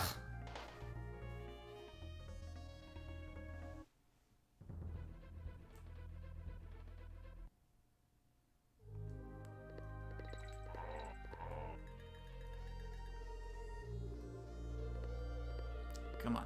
Ugh.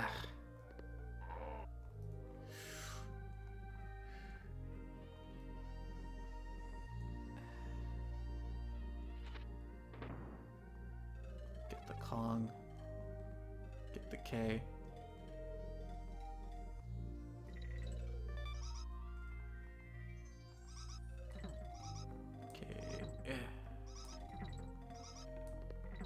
The wind's gonna pick up in just a second, I know it.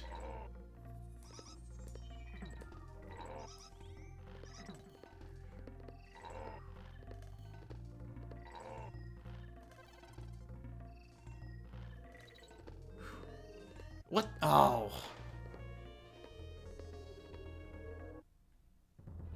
Ugh. I at least want to beat this level up before I call it for the night. Or beat this area, because I think we can do it. Just can't get stuck for too long on this one. Go over here. Boom. Boom. Boom. Okay.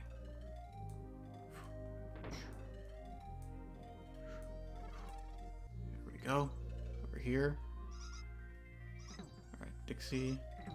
You gotta be careful of backtracking here because the way the wind triggers, it is programmed to trigger. It's like you could go, if you double back a little bit and you're in the wrong spot, then the wind direction totally changes. It's not necessarily timed in all instances.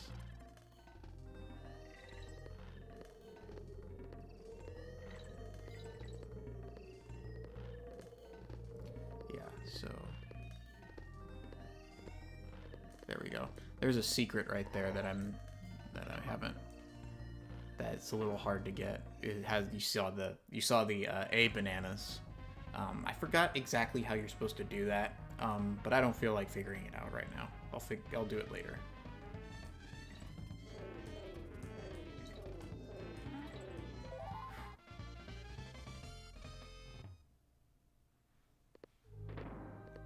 Yeah, because you can get the snake.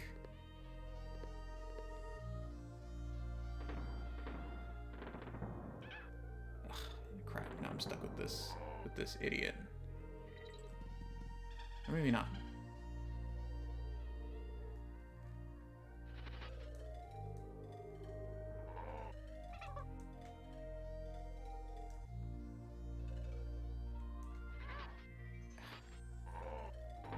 There you go.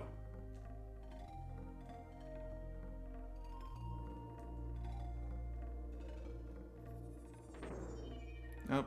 Bye, Mr. N.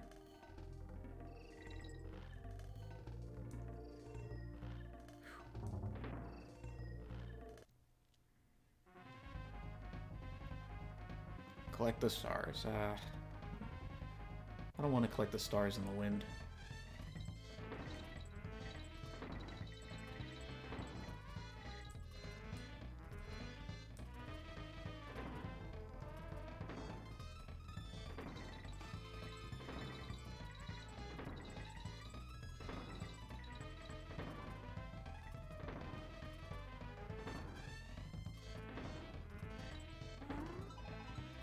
Got it. Well, they could have made that a lot harder if the wind was blowing.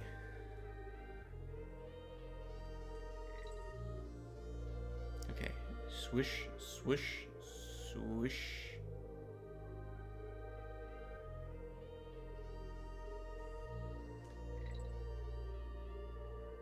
So it changes very quickly on the second round, and then it takes a long time to...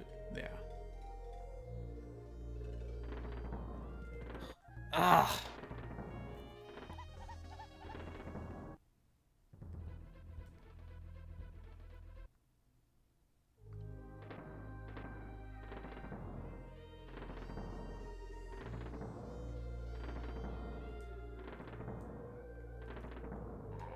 Take that.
And I think there might be something there. I don't want to. Again, it's one of those things where I would rather just finish this as quickly as possible and check later.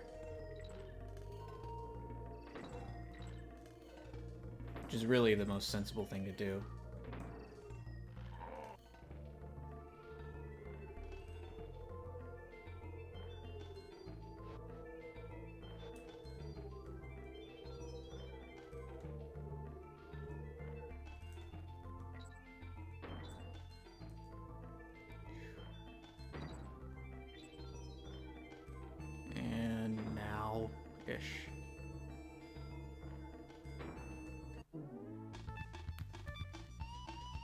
Good job, Dixie. Good job. Alright, wait, that's another. Parrot, shoot, panic. Which one is that? Oh, is that the, oh, crap. Is this the one with the parrot and you have to descend? It's the other parrot. Those naughty crocodiles, all they want to learn is to fight. They're kind of inconsistent. Sometimes they try to portray the Kremlings as more intelligent than the apes, but just more evil. And other times they've portrayed them as kind of just as dumb, if not dumber. What's this? Oh, okay.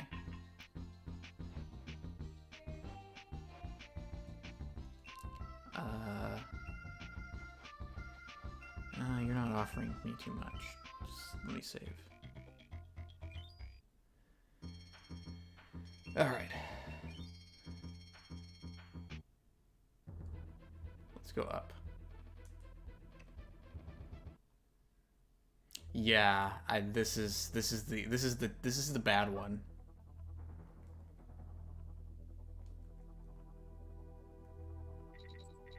So you have this other parrot here, and he can't fly up, he just descends. I forgot what he's like. I think his name is Quox or something, or some other. He's not. He's a different parrot. But he. You know, you just have to descend with him and just kind of thread the needle down these corridors. I think that's a bonus area right there. The most you can do is just control his rate of descent.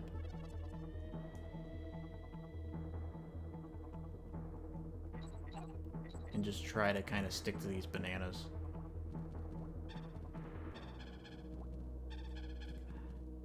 Alright.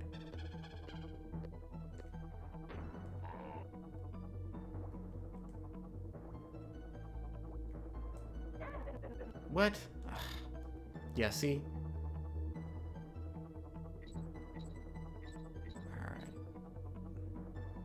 Forget the banana coins. Just do the bare minimum you need to do.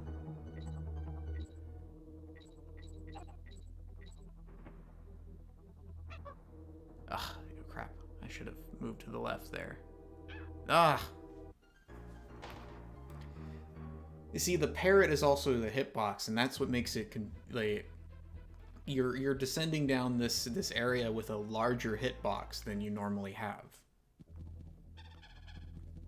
Rather than the parrot being able to sort of graze or phase through the bees.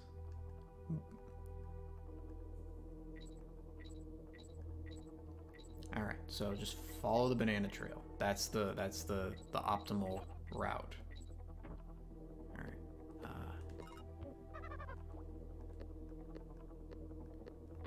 There we go.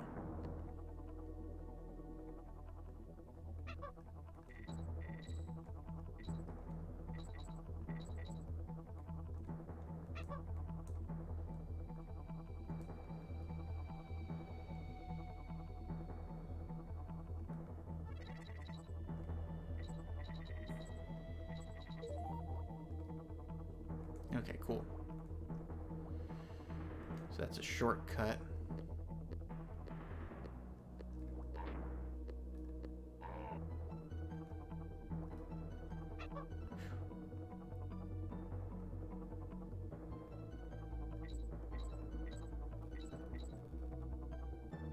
Yeah, if you you press the Y button, you can just control his descent, make it faster.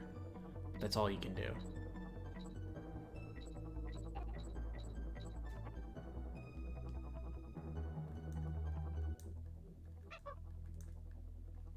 Ugh, I think you're supposed to have something here.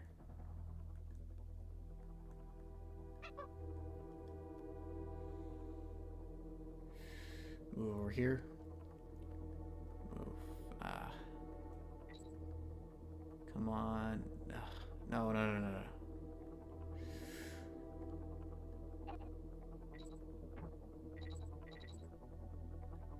Alright, checkpoint. Cool.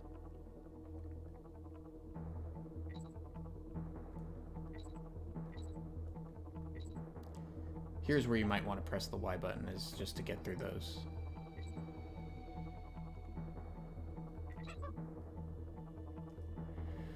Yeah, here, if you press down and hold the Y button, or I think it's just you press the Y button. I don't think the Y, or hold the down button.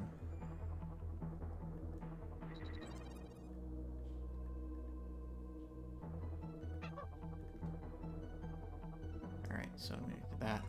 Boom. So build up some speed.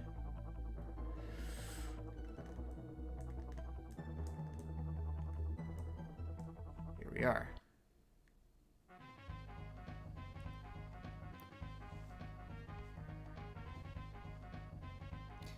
Yeah, it's like playing these, it's all kind of coming back to me, like where some of these bonus areas are.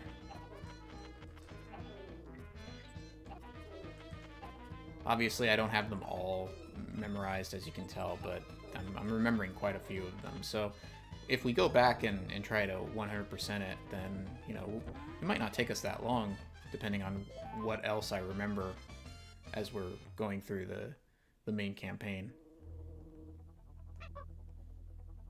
Alright. It's over here.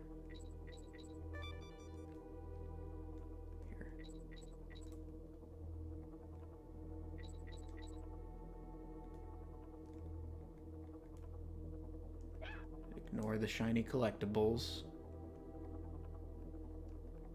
Ugh.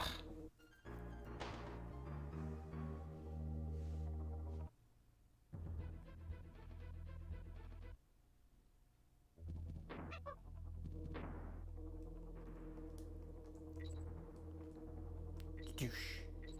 Badoosh. Alright. Here you go.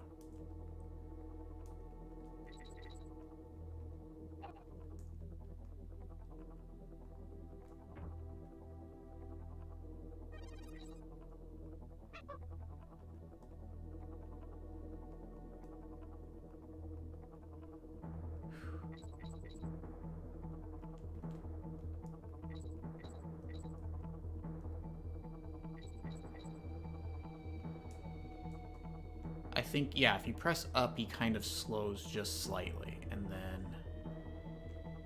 Yeah, there you go.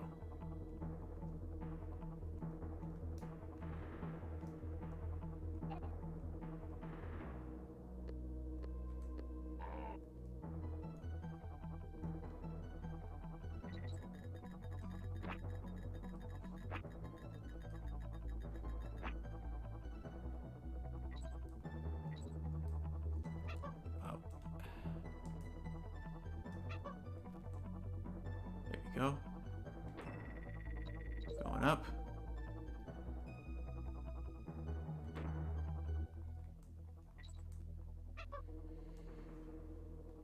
Yeah, so just hold up to slow it, and then just kind of go through. There you go.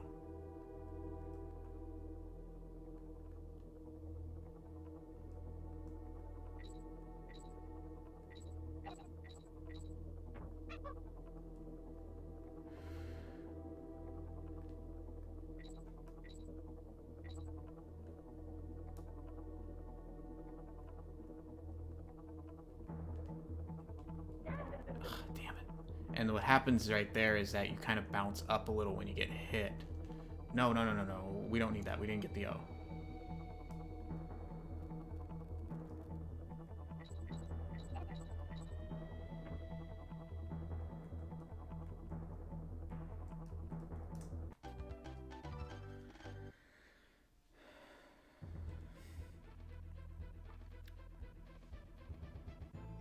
Yeah, we haven't actually gone to Club's kiosk yet, have we? Nope. Nope, we haven't. I'm kind of ignoring him.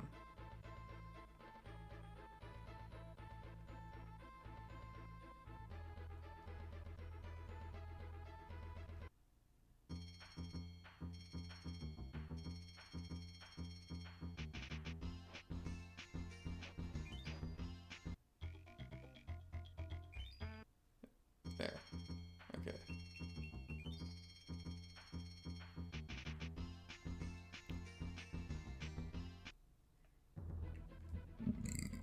Oh, excuse me. Where'd that come from?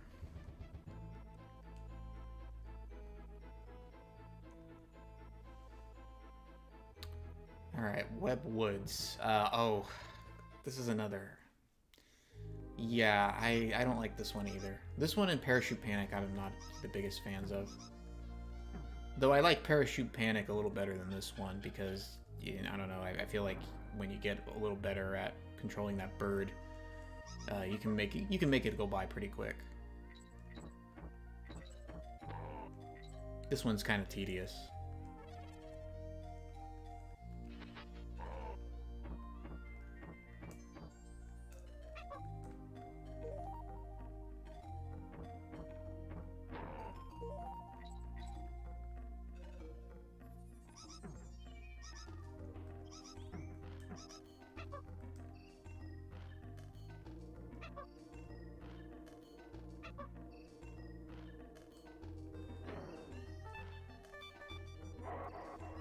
Yeah, and they're giving you all these goodies because they know it's annoying.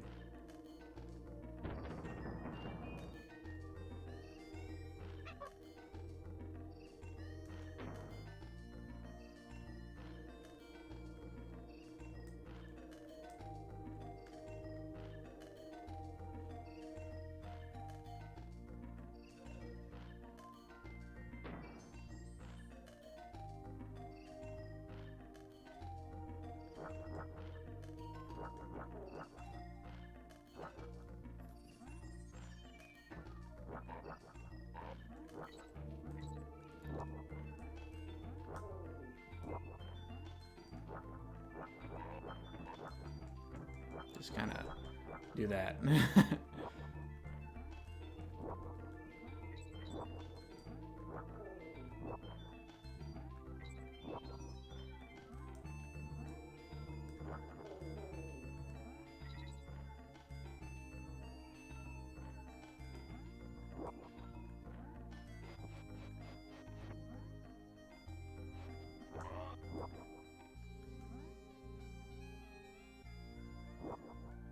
Just press down, do that.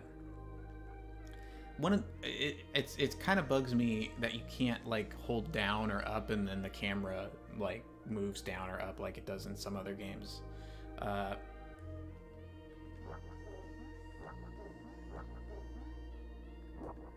Because if you don't have like the death pits already memorized, then you might be taking a lot of chances.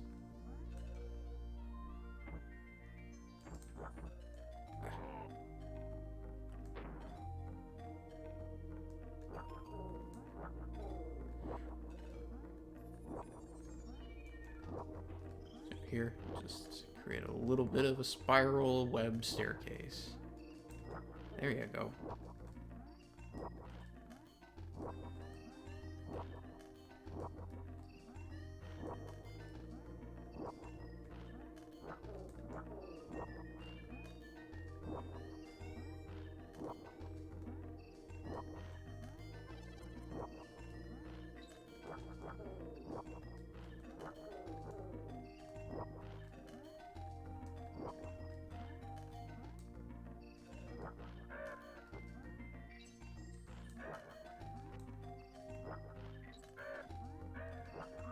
Ugh.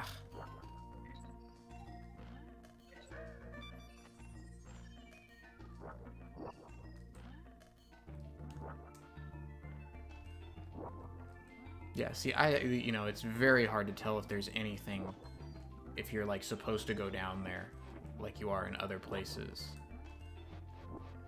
without an ability to just be able to,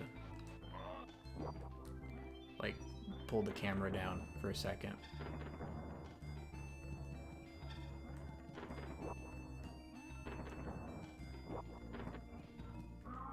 Ah! Damn.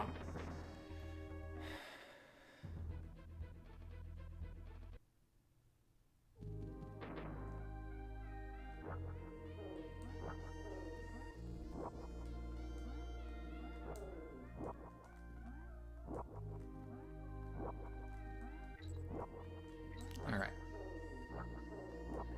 We can do this. Not that far behind. And if we use our web thing, we can make this a little less slow.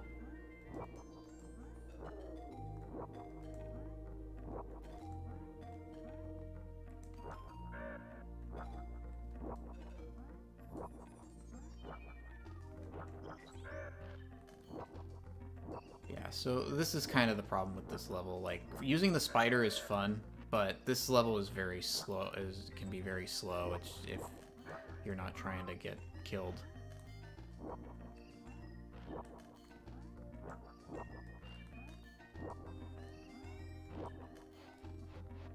Ugh.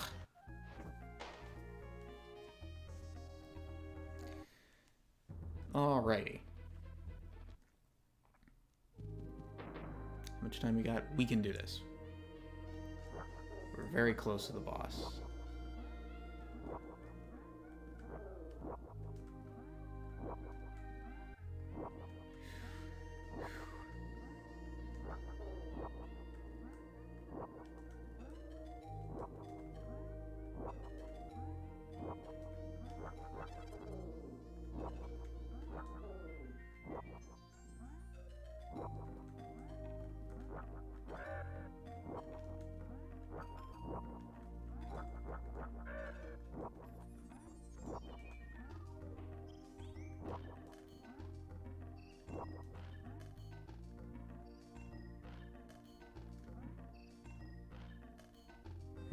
I wonder why the camera isn't changing yet. Here we go. Oh, okay, that's why. Ah! That bird keeps getting me.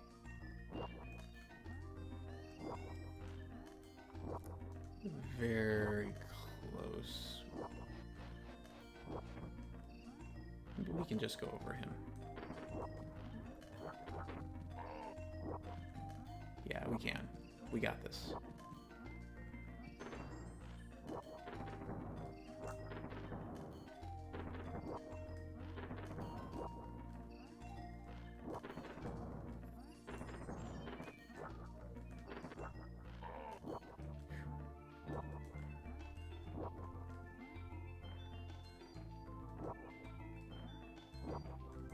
Masterclass web strategist.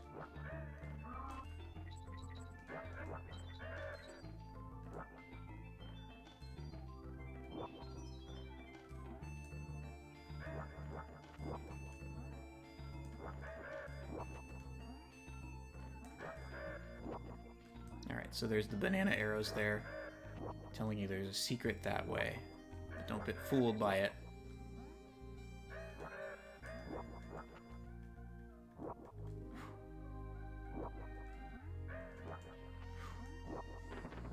So he does that, and this is what he does.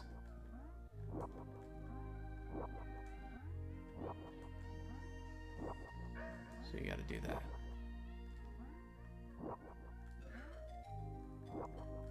Just follow it for a little bit. Back over here, where the arrow was pointing, and there you go.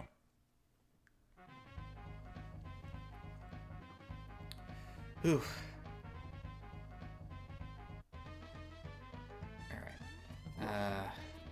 This is find the token, so let's just...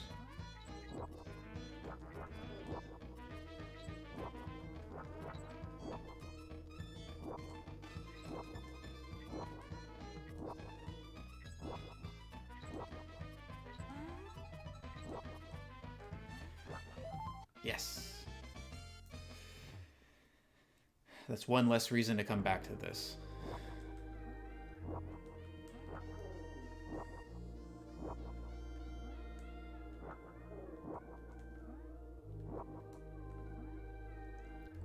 Just jump very lightly so I don't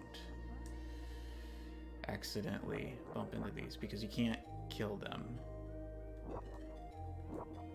Ah, no.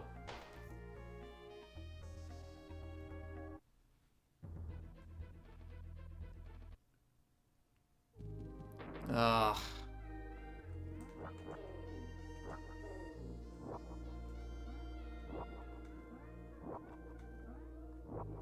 At least now, when I get to the part with the cannonball guy that shoots the slow ball, I can just go over him.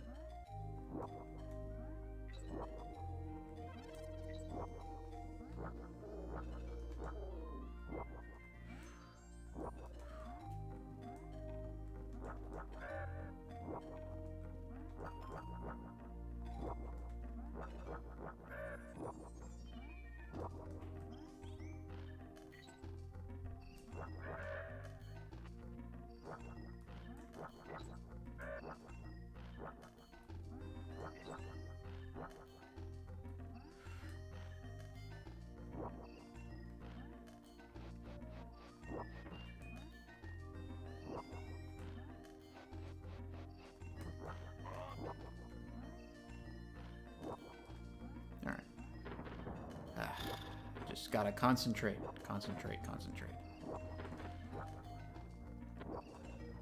I mean, I'll hand it to this level. It is it is a challenge. It's just, you know, it's just, you know, having to shoot these web platforms, you know, and avoid getting hit and everything. I don't know. It's a very slow-paced level, and I guess the music helps.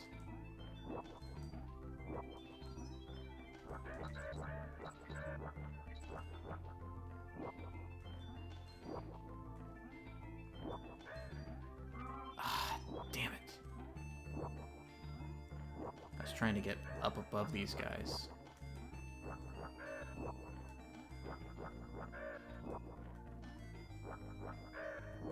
Alright, I can do it.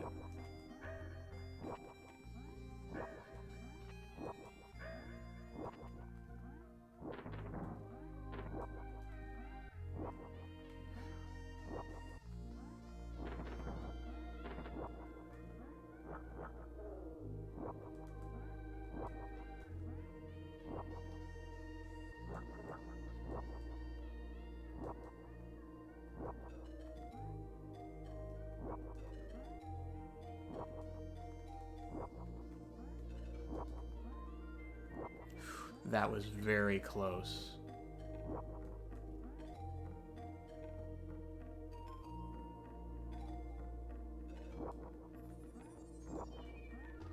Damn it! I didn't release it fast enough, because you press the A button, it shoots it out, and then you press it again, and it spreads into a platform, and I believe it just... Let me see, what's the distance? Yeah, it just keeps going if you don't press it.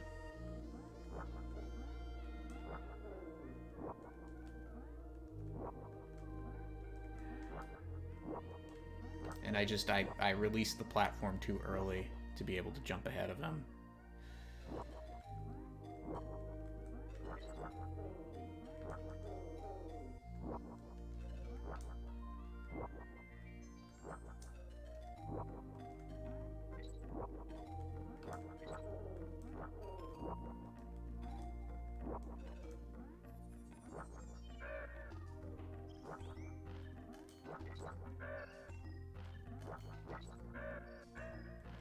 Ah, I didn't need to jump. I could have just stayed and not moved.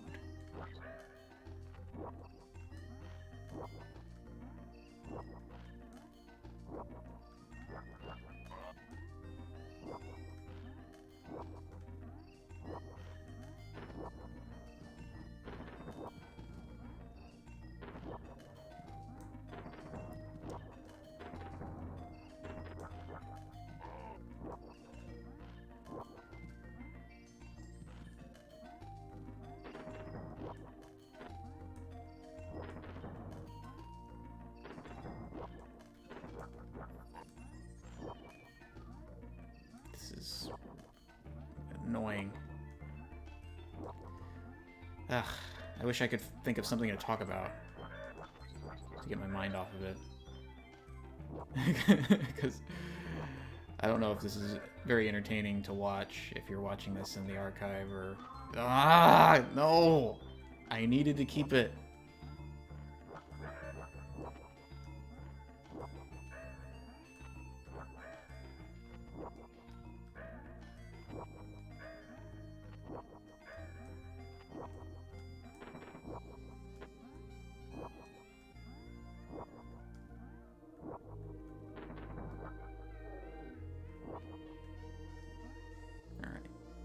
Have to make sure I shoot them at the right distance. Ugh! So now I gotta go through all of that over again.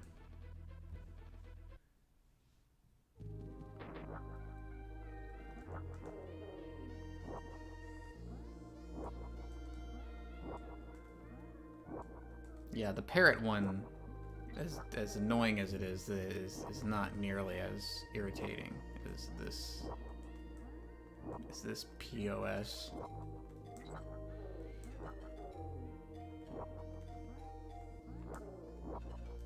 Come on, gotcha.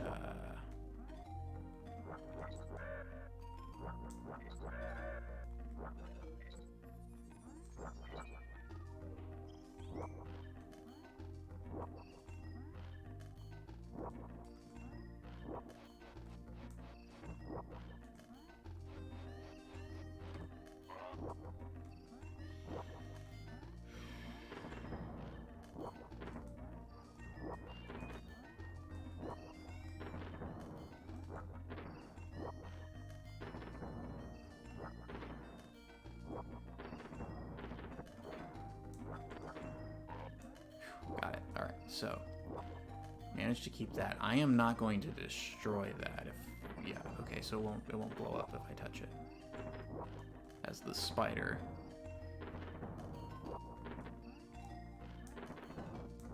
Ah.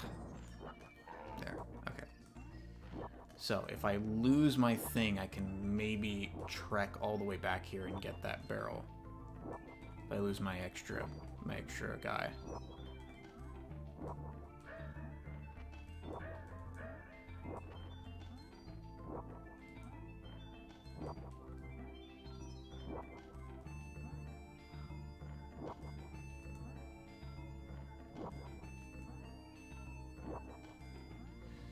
Damn camera. Okay, they're expecting me to do that.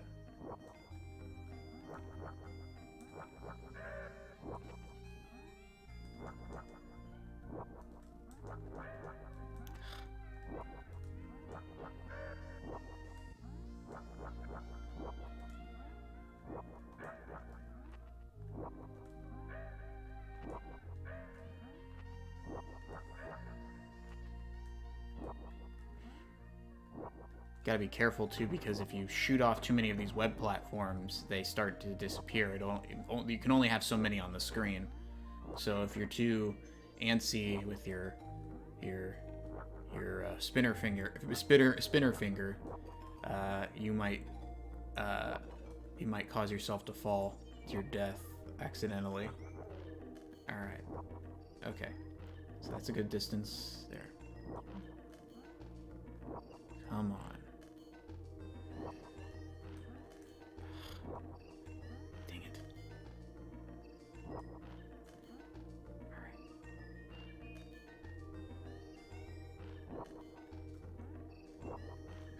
Got it.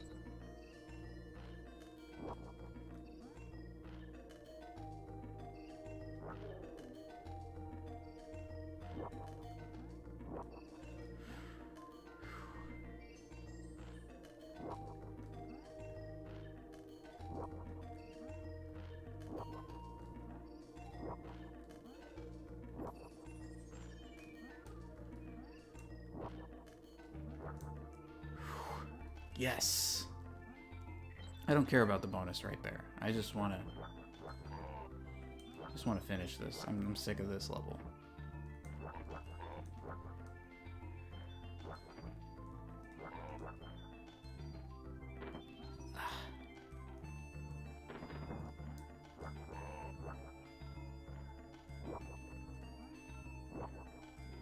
No checkpoint.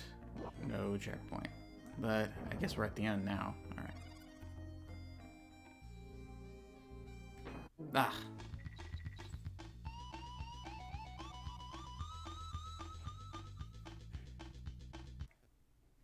Alright, finally.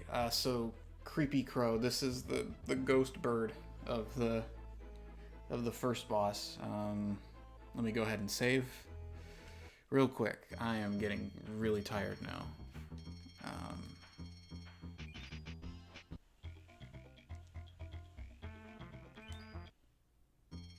Okay, just give me 1 second. I'm going to mute my microphone and I'll be right back.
Okay, and we're back.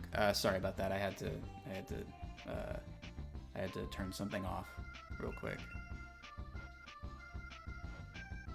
All right, so we're here. Gonna leave.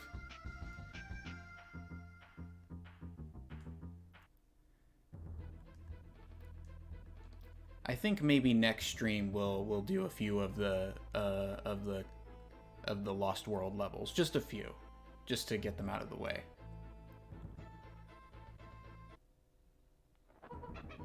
Alright. So avoid the ghost crows. Ah.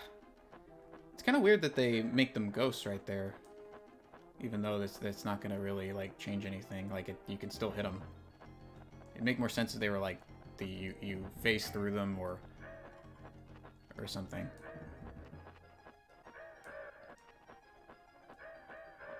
Alright, so he drops that.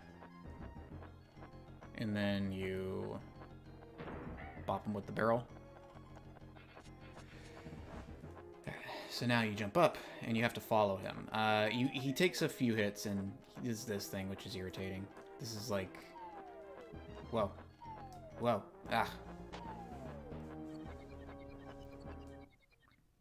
I don't remember him being as hard as King Zing. I remember him being a little easier.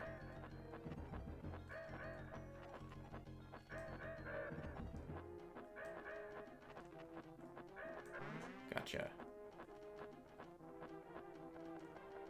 Bop.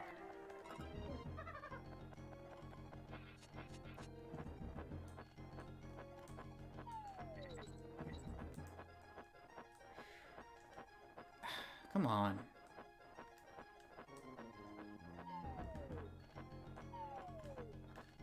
Ah, dang. Alright, come on.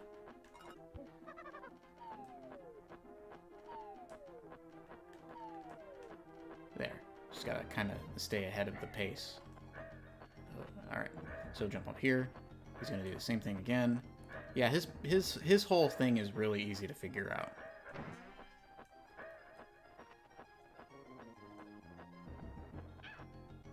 Oh.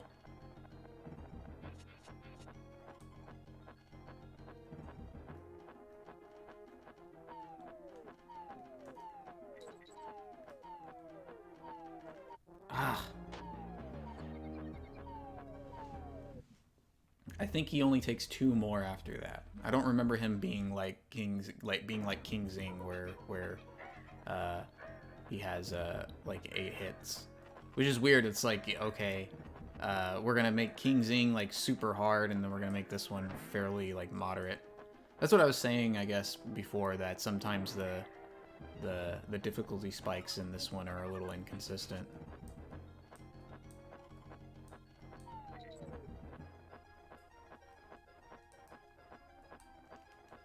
All right, come on, come on. All right, so you just gotta, it'll, there we go.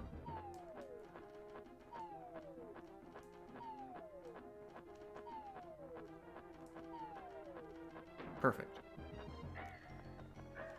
All right, come at me.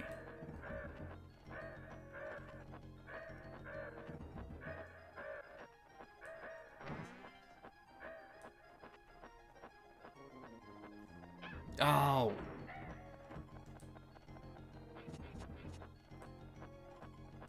That was dumb.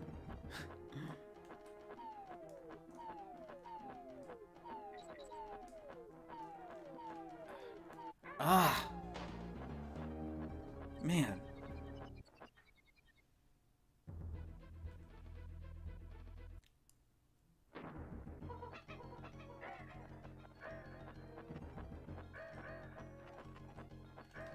Oh! Sometimes just the camera, the way the camera does that just messes me up. I don't understand why.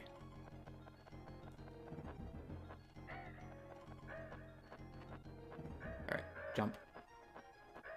Jump. I don't really need to kill those, I don't know. Alright. Go away.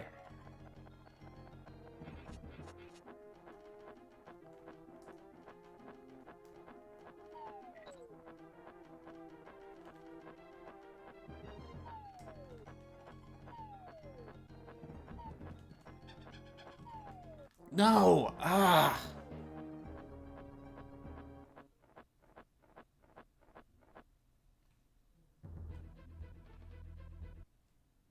Sorry if I'm getting a little too irritated right now. I really want to finish up tonight, and I want this one to be the, like, I don't want to have to hold this off until next week. I just want to finish this one at least. There we go.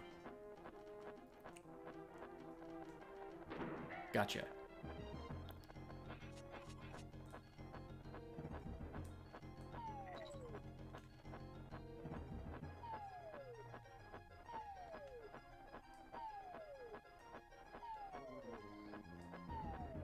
Alright, I think I got the timing down just right.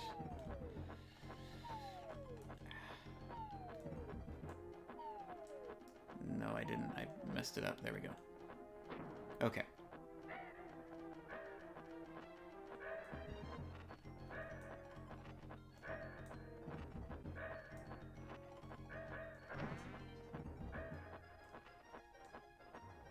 Ugh. Damn it.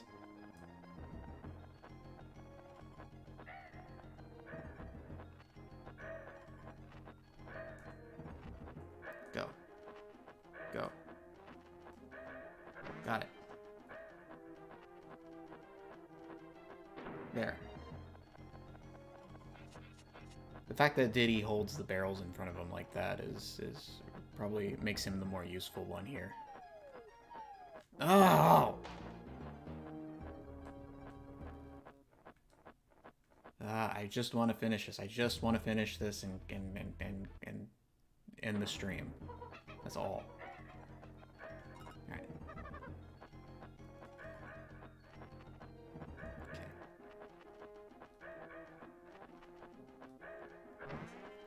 Alright, so jump over here. Come this direction. Stay away. Alright.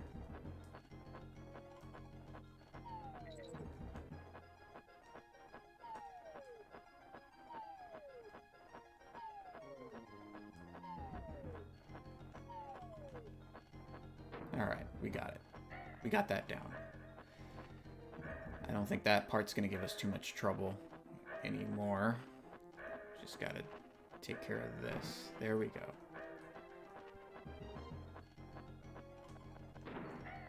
Yes.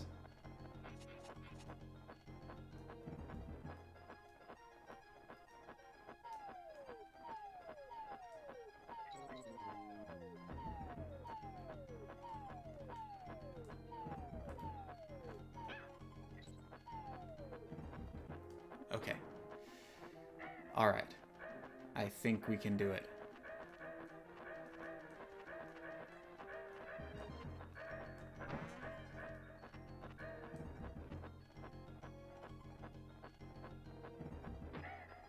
Got it. Whew. Yes. It was just that egg, that cross egg thing that kind of was messing us up. But yeah, we got to K. Rool's Keep. We made some pretty good progress in only like 2 hours. Sorry if at the last part right there I was kind of just going quiet. Those last couple levels are on there are just, you know, they require a lot more concentration on my part. So hopefully, but hopefully at least just watching me get through them was entertaining enough. For now, let's just go ahead and see Grandma Kong here and save. Yeah. So I think next stream we will be able to get to Captain K. Rool and finish him off. Now I might stream this on Friday again and just have it be the Friday game again. So that way we have more time to... We might have more time to get to Captain K. Rool, finish him off, and then try to go through the 100%. Or maybe I might try to stream it earlier in the week, finish off the last world, and then we can 100% it together on a separate stream. That might be an option. So I don't know. I don't know how I'm gonna do it. I at least feel like next stream for this game will beat the main campaign at the very least. It's just a question of whether I want to 100% it. Yeah. But anyway, to anyone who is still watching me live, I can't see my viewer count right now. Thank you for sticking around with me this long. If you're watching this on the archive, thank you for thank you for sitting down and watching it in full, or even if you didn't watch it in full, even if you just skimmed through it. Thank you for the attention, and feel free to share things around. I will I will be sure to try to get Friday stream prepped so there's no technical problems, and if I can figure out what I'm going to do, I might try to stream Tuesday at around noon. Maybe, just maybe. I would recommend, if you want to keep up with my activities, you can follow me on Twitter. But to be honest, I'm not using Twitter too much right now. So it's really probably better to hang out with me in Discord, and I would actually recommend that more, just because we do a lot of movie streams and stuff, screen sharing kind of things, screen sharing movies and other sorts of entertainment on the Discord server. But yeah, this has been Psychonara of Psychonara Productions here at the PsychWard Game Lounge. Feel free to follow my main channel. Wishing you all a pleasant night, and yeah, that's about it. See you around.